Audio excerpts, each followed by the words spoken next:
এই আচ্ছা, আমাদের এই স্টাডি টাইটেল ছিল এরকম যে salient features of common fuelwood producing tree species used in agroforestry system. Okay, তাহলে ফুয়েলউড গুলাকে আমরা বলি যে এগুলো হচ্ছে তোমার এগুলো হচ্ছে fast growing tree. Fast growing tree বুঝি কিনা আমরা, যেই গাছগুলা খুব দ্রুত বাড়ে, তাই না, সেগুলাই হচ্ছে আসলে ফাস্ট গ্রোয়িং ট্রি। আবার উড গুলা দেখবা যে উড স্পিসিস বা যেগুলোকে আমরা বলি যে টিম্বার ইল্ডিং স্পিসিস, এগুলা কিন্তু ম্যাক্সিমাম গুলো হচ্ছে স্লো গ্রোয়িং স্পিসিস, তাই না। যেমন একটা সেগুন গাছ, তুমি যদি তাকে টিম্বার হিসেবে ইউজ করতে চাও, তাহলে এটা ধরো মিনিমাম 30 থেকে 40 ইয়ার্স তাকে তার লাইফ সাইকেল। আবার তুমি যদি অন্যদিকে যদি এটা ফুয়েলউড স্পিসিস দেখো, ধরো নিম, মানে যেটাকে আমরা ফুয়েল হিসেবে ইউজ করি, বা কৃষ্ণচূড়া, অথবা এই কি বলে কেজুয়ারিনা, তাহলে এই যে স্পিসিস গুলা, এগুলো কিন্তু ফাস্ট গ্রোয়িং স্পিসিস। এগুলা দেখবে যে হয়তো 7 বছর বা 10 বছর হলে এগুলার লাইফ সাইকেল কমপ্লিট, এগুলাকে আমরা হারভেস্ট করতে পারি, তাই না। তাহলে এই স্পিসিস গুলাকে বলা হয় ফাস্ট গ্রোয়িং, আর যেগুলা হচ্ছে তোমার এই যে লাইফ সাইকেল বেশি, ওইগুলাকে আমরা বলি যে স্লো গ্রোয়িং স্পিসিস। তাহলে এই টিম্বার ইল্ডিং স্পিসিস গুলো হচ্ছে আসলে স্লো গ্রোয়িং স্পিসিস। আমাদের যে বিষয়, যেটা মেইন যে আমাদের এই টপিক, সেটাকে আমরা বলতেছি যে ফুয়েল উড ট্রি স্পিসিস, তাই না। আমরা আসলে বুঝি যে ফুয়েল উড কি জিনিস, তাই না, যেগুলো আমরা প্রতিনিয়ত জ্বালানি হিসেবে ইউজ করতেছি, তাই না, ফর কুকিং বা ফর প্রডিউসিং হিট। তাহলে এটাই হচ্ছে আসলে ফুয়েল উড, তাই না। অথবা আমরা যারা ধরো শহরে থাকি, যারা গ্যাস ইউজ করি, এলপিজি বা ন্যাচারাল গ্যাস, এটাও তো কাইন্ড অফ ফুয়েল, তাই না, যেটাকে আমরা বলি যে ন্যাচারাল ফুয়েল। আর এই বা যেটাকে আমরা বলি আসলে এই এই কি বলে অর্গানিক, তাই না, না ফসিল ফুয়েল, সরি। আর যেটা হচ্ছে তোমার এই আমরা যখন এই ট্রি রিলেটেড কোনো কিছু যখন আমরা ফুয়েল হিসেবে ইউজ করি, তাই না, সেটাকে আমরা বলতেছি যে আহ, আহ, ওইটাকে আসলে বলা হয় হলো উড ফুয়েল। ওকে, এই উড ফুয়েল থেকে আসছে হলো তোমার ফুয়েল উড। এবং এটা দেখো, এই ফুয়েল উড বা উড ফুয়েল, এটা কিন্তু এটা সিঙ্গেল ওয়ার্ড। আমরা কিন্তু লেখার সময় অনেক সময় এটাকে ভেঙে দেই, যে ফুয়েল একদিকে লিখি, উড আরেকদিকে লিখি, আসলে কিন্তু তা না। দিস ইজ সিঙ্গেল ওয়ার্ড, তো এটা কিন্তু আমাদের খেয়াল করতে হবে। তাহলে ফুয়েল উড নিয়ে আমাদের কথা বলতে গেলে প্রথমে আমাকে ধরো যে ডিসকাস করতে হবে যে what is wood fuel. Wood fuel, এখন এখানে দুইটা বিষয়। একটা হচ্ছে যে ধরো একটা গাছ, এই গাছটাকে আমি হারভেস্ট করে সেটাকে আমি প্রসেস করে এটার ডালপালা থেকে ধরে তার যে লগ, তাই না, যেখান থেকে আমরা আসলে টিম্বার কালেক্ট করি, সেই পার্টসটুকু সবকিছু আমরা কিন্তু ফুয়েল হিসেবে ইউজ করতে পারি। অর্থাৎ আমি বলতে চাচ্ছি যে তার যে যেটাকে আমরা বলি যে তার রেসিডুয়াল পার্টস এবং তার টিম্বার, তাই না, সবকিছু আমরা ফুয়েল হিসেবে ইউজ করতে পারি, তাই না। তাহলে এই যে বিষয়গুলা, ধরো আমি একটা গাছের ব্রাঞ্চ ইউজ করলাম, বা তার টুইক বা তার লগ, মানে যেটাকে আমরা বলি যে টিম্বার, এগুলাকে যখন আমরা ফুয়েল হিসেবে এগুলাকে আমরা ফুয়েল হিসেবে ইউজ করতে পারি, তাই না, বা আমরা করছি রেগুলার ফুয়েল হিসেবে। আবার তাহলে এই সবগুলাই হচ্ছে তোমার উড। তুমি টিম্বার বলো বা তার এই যে ব্রাঞ্চ বলো বা টুইক বলো, এই সবগুলাই কিন্তু হচ্ছে উড, তাই না। এখন কোথাও থেকে হয়তো আমরা টিম্বার পাচ্ছি বা কোথাও থেকে টিম্বার পাচ্ছি না, তাহলে তার লগ, তার টুইক, তার ব্রাঞ্চ, এই সবগুলাই কিন্তু by nature these are woody, তাই না। তাহলে এই বিষয়গুলোকে আমরা ফুয়েল হিসেবে ইউজ করি। আরেকটা বিষয় হচ্ছে যে ধরো এই যে টিম্বার বা যেটাকে আমরা বলতেছি লগ, এই লগটাকে আমরা কিন্তু প্রসেস করতে পারি। প্রসেস করে সেখানে আমরা কোনো একটা প্রক্রিয়ার মাধ্যমে সেখান থেকে কোনো একটা প্রোডাক্ট আমরা তৈরি করতে পারি, যেটাকে আবার পরবর্তীতে আমরা ফুয়েল হিসেবে ইউজ করি। আমি জানি না তোমরা এটা আহ, জানো কিনা এটার নাম, সেজন্য এটাকে আমরা বলি যে উড প্রোডাক্টস। একটা হচ্ছে ডাইরেক্টলি আমি উড ইউজ করতেছি, আরেকটা হচ্ছে ওই উডটাকে আমি প্রসেস করে কোন একটা প্রোডাক্ট তৈরি করে সেই প্রোডাক্টটাকে আমি ইউজ করি, তাই না। যেমন উড থেকে আমরা হয়তো পেপার তৈরি করতে পারি, তাই না? আমরা যে লিখি যে পেপার, সেই পেপার আমরা তৈরি করি। তার মানে এটা না যে এই পেপার আমি আবার ফুয়েল হিসেবে ইউজ করব, সেটাকে আমি বলবো উড প্রোডাক্টস, তা না। কিন্তু এটা জাস্ট আমি একটা এক্সাম্পল দিলাম যে উড থেকে আমরা এরকম প্রোডাক্টস তৈরি করতে পারি। যে প্রোডাক্টস কিরকম, যেটার কোনো একটা স্পেশাল একটা প্রসিজিওর বা একটা প্রক্রিয়া মেনটেন করে সেখানে আমি একটা প্রোডাক্ট তৈরি করব, এই প্রোডাক্টটাকে আবার ফুয়েল হিসেবে ইউজ করব, তাহলে সেটাকে আমরা বলি যে উড প্রোডাক্টস। আর যখন এটা আমি ডাইরেক্টলি ইউজ করতেছি, দিস ইজ উড। ওকে, সেই উডের মধ্যে আমার লগ আছে, ব্রাঞ্চ আছে, টুইগ আছে। এই জিনিসগুলো যখন আমি ডাইরেক্টলি ইউজ করতেছি, দিজ আর উড। আর এইগুলাকে যখন আমি স্পেশালাইজ করে কোনো একটা প্রোডাক্ট তৈরি করি, these are the wood products. ওই প্রোডাক্টটাকে তখন আমরা বলি যে চারকোল।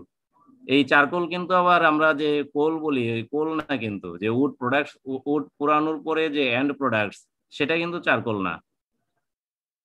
ওকে, তাহলে আমরা যখন ধরো উড ফুয়েলকে ডিফাইন করব, উড ফুয়েল বলতে সিম্পলি আমরা বুঝি যে ফুয়েল উড অ্যান্ড চারকোল। এখন ফুয়েল উড বলতে আমরা বুঝি যে উড, আর চারকোল হচ্ছে উড প্রোডাক্টস। এই জন্য উড ফুয়েলের যে ডেফিনেশন, সেখানে যে ক্লিয়ারলি এটাকে ডিফাইন করা আছে, দেখো, the wood and wood products. তাহলে এগুলো আমরা কি কাজে ইউজ করি? Which are primarily used for heat or for conversion to a form of energy. যেটাকে আমরা হিট প্রডিউসিং এর পারপাজে ইউজ করি, ফর কুকিং, তাই না?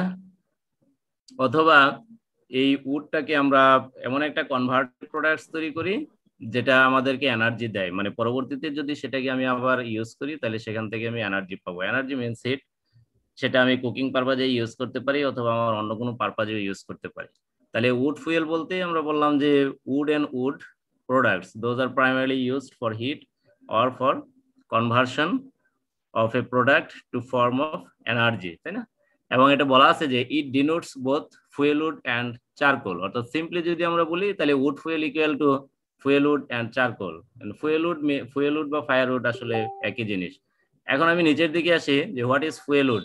ফুয়েল উড বলতে আমরা বোঝাচ্ছি যে কোন একটা গাছের যে branch, twigs, logs and other wood products harvested and gathered for use of fuel. আমি একটা গাছকে আমি হারভেস্ট করলাম, করলে সেখান থেকে আমি ব্রাঞ্চ পাবো, সেখান থেকে টুইক পাবো, সেখান থেকে লগ পাবো, সেখান থেকে আদার ফুড প্রোডাক্টস বলতে সেখান থেকে আমি ধরো যে গাছের যে বাক আছে সেটা পাবো, তাই না? ইভেন তোমার সোডাস্ট হতে পারে। যখন আমরা গাছকে করি, এই যে সন করি, সেখান থেকে সোডাস্ট প্রডিউস হয়। তাহলে এই জিনিসগুলা যখন আমি ডাইরেক্টলি এই আমার এই ফুয়েল পারপাজে ইউজ করব ফর কুকিং, তাই না, তখন সেটাকে বলা হবে ফুয়েল উড। ওকে, আর এই জিনিসগুলো যদি আমি ডাইরেক্টলি ইউজ না করে সেখান থেকে যদি আমি একটা কনভার্টেড প্রোডাক্টস তৈরি করি, তখন সেটাকে আমি বলবো চারকোল। সেই কনভার্টেড প্রোডাক্টসটা আবার আমার এই কুকিং পারপাজে ইউজ হবে। তখন ওই কনভার্টেড প্রোডাক্টস, যেটা উড প্রোডাক্টস আসলে উড থেকে তৈরি, সেটাকে আমরা বলতেছি চারকোল।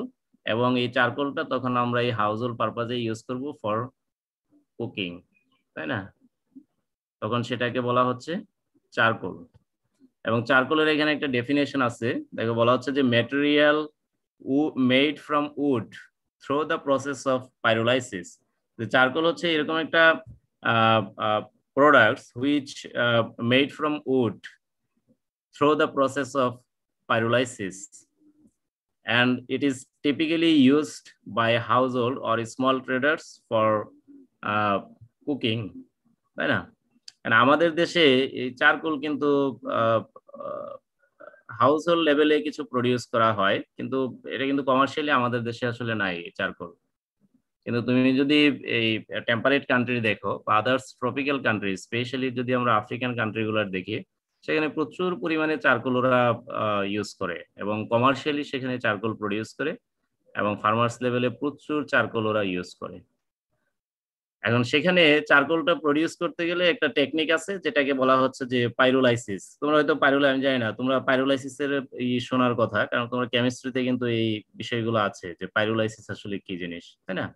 পাইরো মিনস, লাইসিস মানে হলো ব্রেকডাউন, আর পাইরো মানে হলো তোমার এলিভেটেড টেম্পারেচার। তাহলে এলিভেটেড টেম্পারেচারে যখন আমরা কোনো একটা জিনিসকে ব্রেকডাউন করি, এই টেকনিকটাকে বলা হয় আসলে পাইরোলাইসিস। এলিভেটেড টেম্পারেচার সেটা কত হতে পারে, তাই না? এখন এইখানে যে টেম্পারেচারে ব্রেকডাউন করা হয়, সেটা হচ্ছে তোমার খুব সম্ভবত 300 বা আরো বেশি। তাহলে যদি আমরা এই 300 বা এই এলিভেটেড টেম্পারেচারে যদি আমরা এই জিনিসটাকে ব্রেকডাউন করি, ব্রেকডাউন মানে মানে কোন জিনিসটাকে, উডটাকে আমরা ব্রেকডাউন করব, তাহলে তার ব্রেকডাউন করলে তার যে ফিজিক্যাল যে কালার, সেই কালারটা চেঞ্জ হবে, এবং তার যে কেমিক্যাল কনস্টিটিউয়েন্টস, অর্থাৎ উডের মধ্যে কি আছে, উডের মধ্যে কার্বন আছে, সেখানে কার্বন ডাই অক্সাইড আছে, সেখানে বিভিন্ন ধরনের রেজিন আছে, সেইখানে তোমার হাইড্রোকার্বন আছে, তারপরে হচ্ছে ওখানে তোমার আছে, এটা কি বলে, ক্রিসোটল, তারপরে তোমার সেখানে টার আছে। এই যে বিষয়গুলা, এই বিষয়গুলা হচ্ছে তার কেমিক্যাল কনস্টিটিউয়েন্টস। এখন উডকে যদি আমি এই এলিভেটেড টেম্পারেচারে এটাকে যদি হিট দেই, তখন তার এই যে ভোলাটাইল যে কি বলা যায় কম্পাউন্ডস, অর্থাৎ টার বলো বা হাইড্রোকার্বন বলো, অথবা আহ, আহ, আরো যেন কি কি বললাম, রেজিন, এই যে বিষয়গুলো, এই সবগুলো তোমার যেহেতু এগুলো ভোলাটাইল কম্পাউন্ড, এগুলো ভোলাটাইলাইজ হয়ে যায়, তাই না, এগুলো রিলিজ হয়ে যায়, তখন থাকবে শুধুমাত্র তোমার কার্বন ডাই অক্সাইড। আমরা দেখো যে উডকে যখন আমরা পোড়াচ্ছি, সেটা যে কালারই হোক, সেটা রেড কালার হোক বা ব্রাউন কালার হোক, তার এন্ড প্রোডাক্ট কিন্তু হয় গিয়ে কোল, যেটা হচ্ছে কালো। এটাই তো আসলে কার্বন, তাই না, মানে কার্বন ডাই অক্সাইড যেটা আমরা বলি। তাহলে এই যে ইটা, এই এই পাইরোলাইসিসের মাধ্যমে যখন এটাকে আমি ব্রেকডাউন করতেছি, তখন তার ফিজিক্যাল যে কালার, অর্থাৎ ব্রাউন কালারটা চেঞ্জ হয়ে হচ্ছে কালো, মানে ব্ল্যাক কালার। আর তার যে কেমিক্যাল কনস্টিটিউয়েন্টস, সেটাও কিন্তু চেঞ্জ হয়ে যাচ্ছে, তাই না। তাহলে সেখানে থাকতেছে শুধুমাত্র কার্বন। এবং আরেকটা জিনিস আমরা এন্ড প্রোডাক্ট হিসেবে পাই, যে কোলকে যখন আমরা কনভার্ট করি, সরি, উডকে, তখন একটা প্রোডাক্ট হচ্ছে সেখানে কার্বন, যেটা ব্ল্যাক কালার, আর সাথে হয় তোমার চার। এই চারটা আবার আমরা, চারটা হচ্ছে আসলে তার বাই প্রোডাক্ট, এবং এই চারকে কিন্তু আমরা এগ্রিকালচারে তোমার এই যে অর্গানিক ম্যাটারের পরিবর্তে আমরা এই ক্রপ প্রোডাকশনের জন্য ইউজ করি। ওকে, তাহলে সিম্পলি যে চারকোল যে বিষয়, যে সেটা হচ্ছে পাইরোলাইসিসের মাধ্যমে যখন আমরা উড থেকে একটা প্রোডাক্ট তৈরি করব, দিস ইজ চারকোল। এবং এই পাইরোলাইসিসটা হচ্ছে তোমার, আমি বললাম যে ইট ইজ এ টেকনিক হোয়ার তোমার এই elevated temperature is maintained in absence of oxygen. মানে এখানে সেখানে এমন ভাবে এই উড গুলাকে স্ট্যাক করা হয় এবং ফায়ারিং করা হয়, যাতে ওই জায়গাতে তোমার অক্সিজেনটা যাতে কোনোভাবেই তোমার সেখানে, মানে বাতাস যেটা এয়ার টাইট কন্ডিশন, সেখানে মেনটেন করা হয়। এয়ার টাইট কন্ডিশন যদি আমরা মেনটেন না করি, তাহলে উডটা কিন্তু পুড়ে যাবে। ওখানে কিন্তু জাস্ট উডের ফিজিক্যাল যে ফর্ম, সে ফর্মটাকে তোমার চেঞ্জ করা হয়, এবং কেমিক্যাল ফর্মটাকে তোমার চেঞ্জ করা হয়, কিন্তু সেখানে কিন্তু উডটাকে কিন্তু তোমার ডাইরেক্ট একেবারে যে আহ, আহ, জ্বালানো বা কম্বাসন যেটা, সেটা কিন্তু করা হয় না। কারণ কম্বাসন যদি আমরা করে ফেলি, অথবা তার যে কম্বাস্টিবিলিটি, সেই কম্বাস্টিবিলিটি যদি ডেস্ট্রয় হয়ে যায়, তাহলে কিন্তু সেটাকে আমরা আবার পরবর্তীতে জ্বালাইতে পারবো না। ওকে, তাহলে এই প্রসেসের মাধ্যমে যে প্রোডাক্ট আমরা তৈরি করতেছি উড থেকে, সেটাকে বলা হয় হলো চারকোল। এবং সেটা পরবর্তীতে আমরা হাউস হোল্ড পারপাস বা এই কুকিং পারপাস অথবা হিট পারপাস, যে কোনো পারপাসে সেটা আমরা ইউজ করি। ওকে, তাহলে এই দুইটা মিলেই হলো আমার এই এই উড ফুয়েল।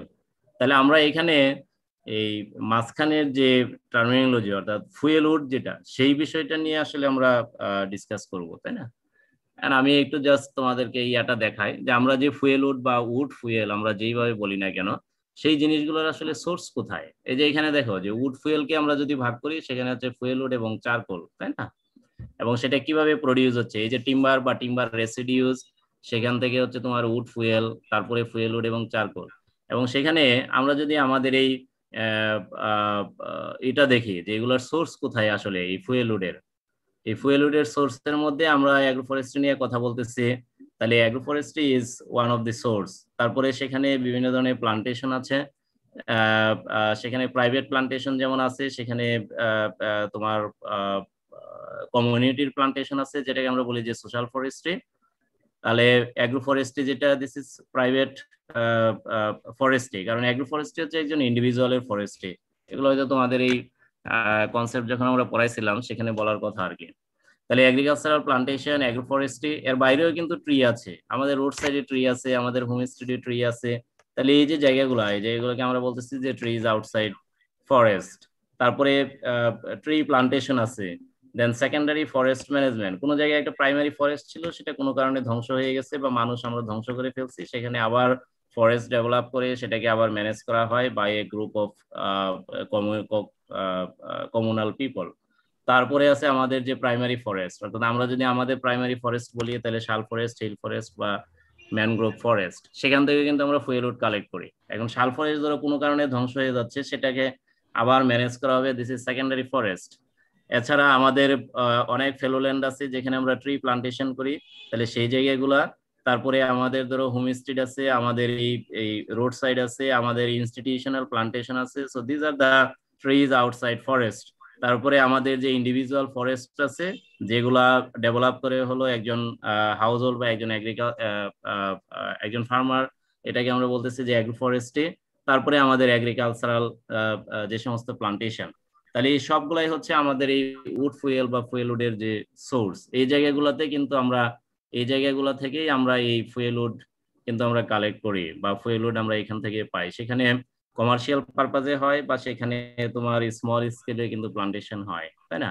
এর মধ্যে কিছু ফরেস্ট আছে প্রাইভেট, কিছু আছে কমিউনাল ফরেস্ট, বা কিছু আছে তোমার গভর্নমেন্টের ফরেস্ট, যেটাকে আমরা বলি যে স্টেট ফরেস্ট, তাই না? তাহলে আমাদের আসলে এই এই উডটাকে যদি আমরা ফুয়েল হিসেবে ইউজ করি তাহলে তার অ্যাডভান্টেজ কি কি, যেটা উডকে আমি কিভাবে কি জন্য ফুয়েল হিসেবে ইউজ করব, তাই না? অ্যাডভান্টেজের মধ্যে আমাদের দেখো বলা হচ্ছে যে রিনিউয়েবল এনার্জি সোর্সেস, তারপরে আছে যে free in rural areas or cheap or free in rural area, easily accessible. খুব সিম্পল বিষয় যে ফরেস্ট আর উডল্যান্ডস ক্রপস অ্যানিমেলস এক্সিস্ট। এখন ধরো তোমার বাড়ি হচ্ছে সুন্দরবনের পাশে, তোমার কিন্তু এই ফুয়েল উড নিয়ে চিন্তা করার কিছু নাই, তুমি জাস্ট ফরেস্টের ভিতরে যাবা, তাইলেই কিন্তু দেখা যাচ্ছে যে 1 ঘন্টা বা 2 ঘন্টা কালেক্ট করলেই সেখান থেকে তুমি খুব ভালো পরিমাণে একটা ফুয়েল উড হয়তো সেখান থেকে তুমি কালেক্ট করে নিয়ে আসতে পারবা, তাই না? তারপরে হচ্ছে আহ, আহ, এটা কি, টোসোটো স্টোভস কনজার্ভস লাইভ ট্রিজ, এটা হচ্ছে আসলে একজন ব্যক্তির নামে, সেই এই স্টোভ বা সেই চুলাটা আবিষ্কার করছিল, যেটা একটা স্পেশাল একটা আছে, তার ডিজাইন আছে অনেকটা দেখতে, এই যে এরকম লম্বা যে ড্রাম আছে, ড্রামের মতো দেখতে, যেখানে আসলে ম্যাক্সিমাম হিটটাই আমরা অর্থাৎ কোন একটা জিনিস যদি আমরা পুরাই, তখন আমাদের যে ট্রেডিশনাল চুলা সেখানে কিন্তু 20-30% মাত্র ইউজ হয়, বাকিগুলা তোমার এই হয়ে যায়, এটা কি বলে তোমার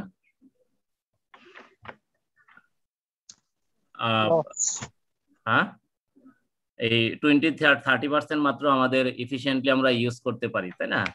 আর বাকিগুলো ধরো সেখানে অপচয় হচ্ছে। আর এই ছোট স্টোভ যেটা, সেখানে দেখা যায় যে বিপরীত, সেখানে 80-90% তোমার সেখানে ইফিসিয়েন্টলি ইউজ হয়, আর বাকি হয়তো 10 বা 20% সেখানে আনইউজ বা অপচয় হচ্ছে। তারপর হচ্ছে যে technology very cheap and readily available, ash can be used as fertiliser এবং মাল্টি ফাংশনাল এনার্জি সোর্সেস। আসলে তো তাই।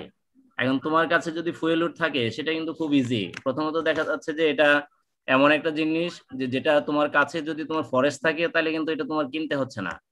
আবার তোমার ধরো তোমার বাড়িতে হয়তো আছে গাছপালা, তুমি গাছপালা আছে তোমার, ধরো হোমস্টেড আছে বা তোমার এগ্রিকালচারাল ল্যান্ডে ধরো প্লান্টেশন আছে, তাহলে তুমি সেখান থেকে ফুয়েল উড কালেক্ট করতে পারো।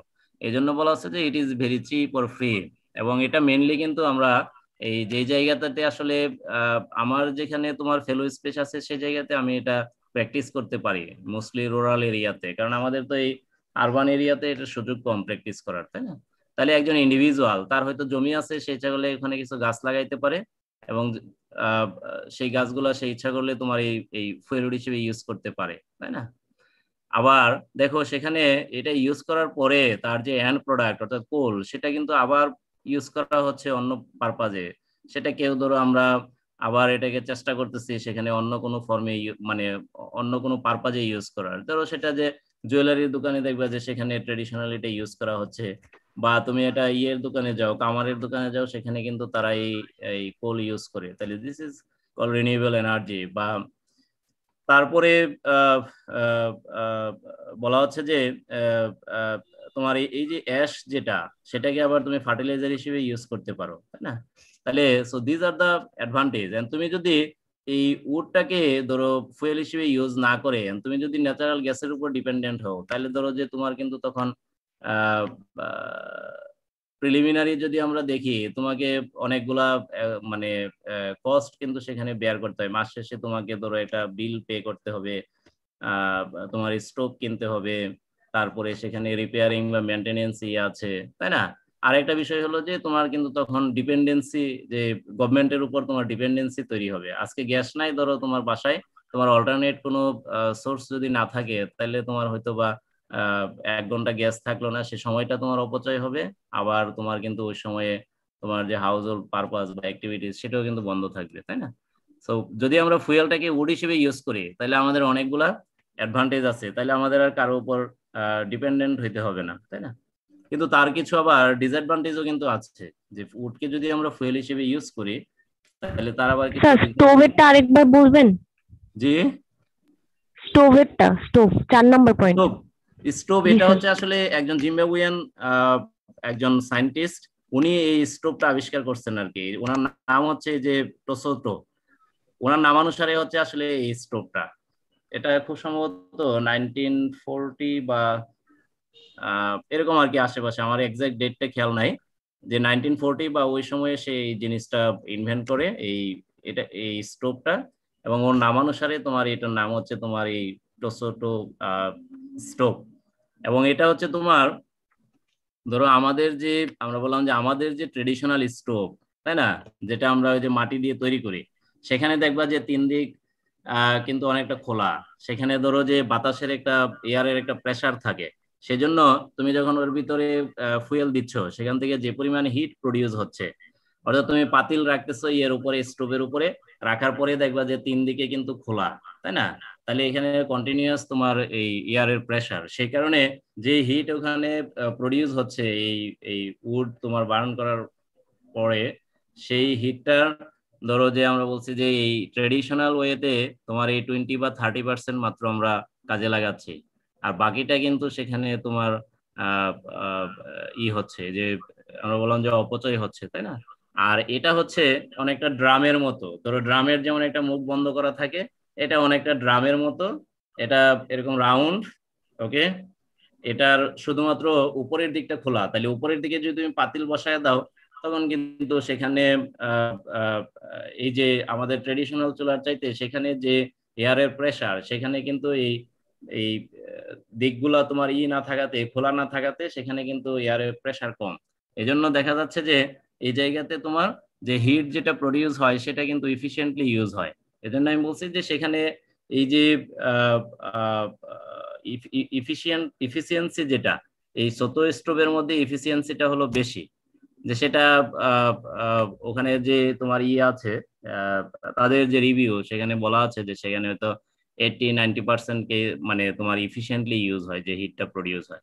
কিন্তু তার মানে এই না যে ওখানেও কিন্তু তোমার টেকনিক আছে, যে একেবারে যে বন্ধ হইলে তো আবার ওখানে এটা এয়ারটাইট কন্ডিশন ওইরকম না।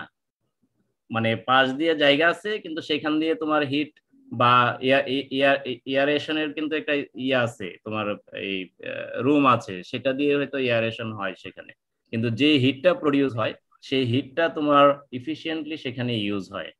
যে আমরা যদি আমাদের এই ট্রেডিশনাল ওয়েতে যে হিট প্রডিউস হচ্ছে, সেটার যদি ধরো আমরা যে রান্না করতেছি আমাদের মাটির চুলায়, সেখানে 20-30% আমরা জাস্ট ইউজ করতে পারি।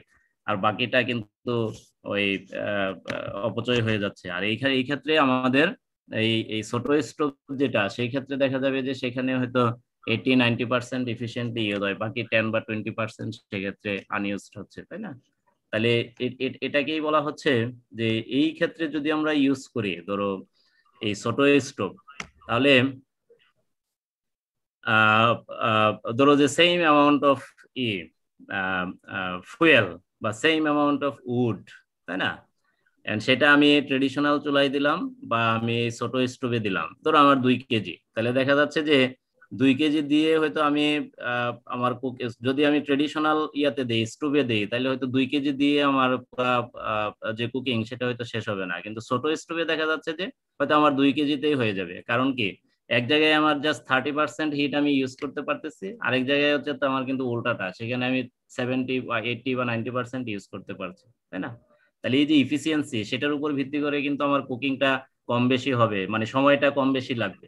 তাহলে দেখো যে আমার হয়তো ছোট স্টোভে যেখানে আমার 2 কেজি দিয়ে হয়ে যাবে, সে সেম কাজটা করতে আমি যদি আমার ট্রেডিশনাল এই স্টোভে দিই, তাহলে তো আমার এই 6 কেজি বা 8 কেজি আমার লাগবে, এই যে উড লাগবে, তাই না? তাহলে সেই দিক থেকে যদি আমরা চিন্তা করি যে আমরা যদি ছোট স্টোভ ইউজ করি, তাহলে কিন্তু আমাদের এই লাইভ ট্রে বা ট্রির যে কনজারভেশন সেটা কিন্তু বেশি হবে, তাই না? নাকি এটাই বলা হচ্ছে যে ইট কনজার্ভ লাইভ ট্রিজ। তাহলে তাতে আমার যে উডকে যদি আমি ফুয়েল হিসেবে ইউজ করি, এখন এটা বোঝানো হচ্ছে যে সেটাও একটা অ্যাডভান্টেজ যে আমার স্টোভের উপর ডিপেন্ড করবে যে আমার কতটুকু ট্রি আমার এই হারভেস্ট করতে হবে, তাই না? বা কতটুকু ট্রি আমার কনজারভেশন হবে। স্যার আহ স্যার আমরা 13 তারিখে একটা নোটিশ পেয়েছিলাম যেখানে স্যার 22 তারিখ পর্যন্ত সব ধরনের ক্লাস বন্ধ রাখার জন্য বলছে। নোটিশটা আসলে ক্লিয়ার না। ভার্সিটি থেকে একটা নোটিশ দেওয়া হয়েছিল। ও তাই নাকি? হ্যাঁ, নোটিশ দিছিল তো একটা, কিন্তু আমাদের তো বলে নাই যে অনলাইনের ক্লাস বন্ধ থাকবে নাকি। স্যার ওখানে সকল ধরনের ক্লাসের কথা বলা হয়েছিল, এই জন্য স্যার কনফিউজড কিছুটা। তাইলে তোমরা আমার বলছো কেন ক্লাস নিতে? আমি তো ইয়ে করি নাই।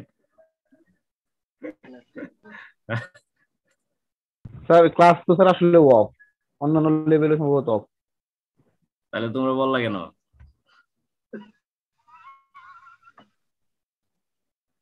আচ্ছা যাক, যারা ঢুকছো মানে তারা ক্লাস করে হলো, পরে না হয় আমরা যদি ওইরকম থাকে। আমি নোটিশটা আসলে ভালোভাবে পড়ি নাই, আমি খালি দেখছি নোটিশটা তোমরা যেটা বলছো ওইরকম একটা পয়েন্ট মনে হয় প্রথমেই আছে।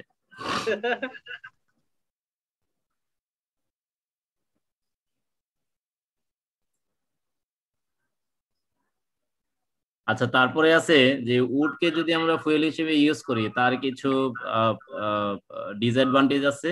যেমন একটাকে বলা হচ্ছে যে ওভার এক্সপ্লয়টেশন। কোথায় আছে? যে ওভার এক্সপ্লয়টেশন অফ ফরেস্ট, তাই না?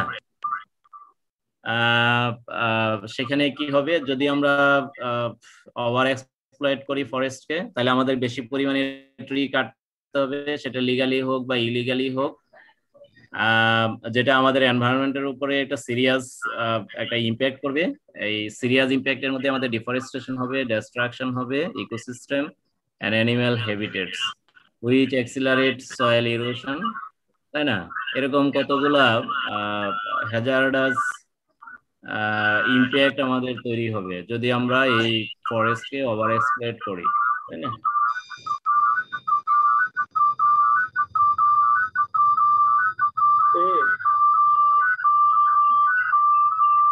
এই কি ব্যাপার, তোমরা কি কেউ কোনো সাউন্ড করতেছো? হ্যাঁ,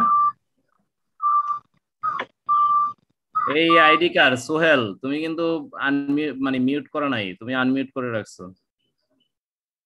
তোমরা যদি সাউন্ড করো তাহলে তো হবে না।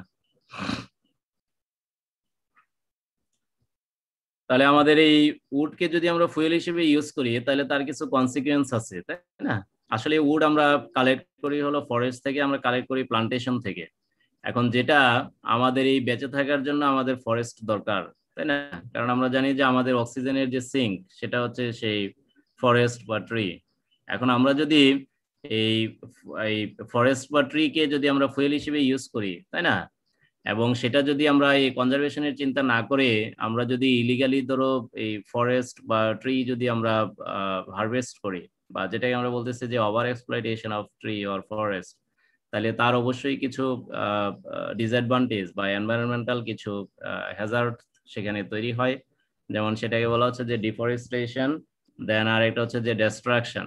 যে ডিফরেস্টেশন, কারণ ফরেস্ট তো শুধুমাত্র ফরেস্ট না, ফরেস্টের সাথে সেখানে ফরেস্টটাকে আমরা বলি যে এটা হচ্ছে একটা ইকোসিস্টেম, যে সেখানে শুধুমাত্র ট্রি আছে তা না, তার উপর ডিপেন্ড করে অনেক অর্গানিজম, সেটা মাইক্রো অর্গানিজম আছে, ম্যাক্রো অর্গানিজম আছে, সেখানে অ্যানিমেল আছে, সব কিছুর হারবার হলো আসলে ফরেস্ট, তাই না? এখন একটা ট্রি ধরো, তুমি এই ট্রিটাকে কেটে দিলা, তাহলে সেখানে দেখবা যে অনেক ধরনের বার্ডস থাকে, সেই বার্ড গুলার হ্যাবিটেট নষ্ট হয়ে যাবে, সেখানে অ্যানিমেল থাকে, সেই অ্যানিমেল গুলো নষ্ট হয়ে যাবে, সেখানে অনেক ধরনের ইনসেক্ট আছে, সেখানে অনেক ধরনের মাইক্রো অর্গানিজম আছে, এই সবগুলা মানে বিষয় কিন্তু তোমার তখন সেখান থেকে ডেস্ট্রয় হয়ে যায়। এজন্য যখন আমরা আনপ্ল্যান্ড ওয়েতে কোনো একটা ফরেস্টকে কাট ডাউন করি, যে বারে বারে যদি আমি এটাকে কাটতে থাকি, তখন সেখানটার কনসিকুয়েন্স হচ্ছে যে সেখানে এই ডিফরেস্টেশন হয়, আর ডিফরেস্টেশন হলে সেখানে যে ইকোসিস্টেম, সেই ইকোসিস্টেম কিন্তু ব্রেকডাউন হয়ে যায়, এবং সেখানে অ্যাজ ওয়েল এজ অ্যানিমেল যেগুলো থাকে সেই অ্যানিমেল গুলো দেখা যায় যে এক্সটিংক্ট হয়ে যায়, এবং ফলশ্রুতিতে দেখা যায় যে সেখানে সয়েল ইরোশন হয়। এখন গাছপালা কিন্তু তোমার সয়েলের একটা ভালো একটা কনজারভেটর। তোমরা হয়তো জানো যে একটা জায়গায় যদি গাছ থাকে তাহলে সেখানে কিন্তু সয়েলের ইরোশন কম হয়, তাই না? আর যদি তোমার এটা এক্সপোজড জায়গা, ধরো যেখানে কোনো ট্রি নাই, তাহলে সেখানে দেখবা যে সয়েলের ইরোশন খুব দ্রুত হয়, সেখানে ওয়াইন্ড বা এই ওয়াটার দুইভাবেই তোমার সয়েলের ইরোশন হয়। তাহলে আরেকটা এই কনসিকুয়েন্স যেটা, সেটা বলা হচ্ছে যে air pollution occurs from burning of the energy source.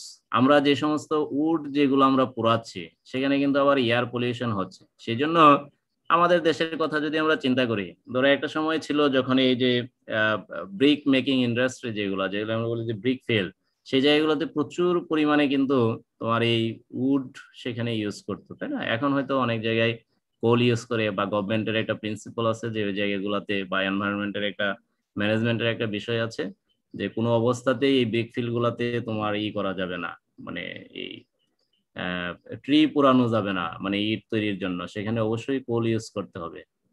তাহলে সেখানে দেখো যে যদি আমরা এই এই আহ, যখন আমরা এই ফুয়েলটাকে পোড়াচ্ছি অর্থাৎ উডটাকে, সেটা কিন্তু বার্নিং হচ্ছে, তাহলে হইলে আমি বলছিলাম যে তার ফিজিক্যাল চেঞ্জ হচ্ছে এবং তার কেমিক্যাল চেঞ্জ হচ্ছে। এই যে বিষয়গুলা যেগুলা তোমার ভোলাটাইল সাবস্টেন্স, এই ভোলাটাইল সাবস্টেন্স গুলা কিন্তু তোমার রিলিজ হচ্ছে, সেখানে রিলিজ হয়ে সেগুলা গিয়ে অ্যাটমসফিয়ারে ডিপোজিশন হয়, তাই না? তার আগে অ্যাটমসফিয়ারে ডিপোজিশন হওয়ার আগে সেগুলা তোমার এয়ারে মিক্সিং হচ্ছে, যেটাকে আমরা বলতেছি যে এয়ার পলিউশন। এবং লাস্টে বলা হচ্ছে যে it use can destroy forest or homes through accidental fire. And তুমি ধরো যে পিকনিকে গেলা, সেখানে তুমি নিয়ে গেলা এই রান্না বান্নার জন্য তুমি ফুয়েল উড নিয়ে গেলা, তাই না?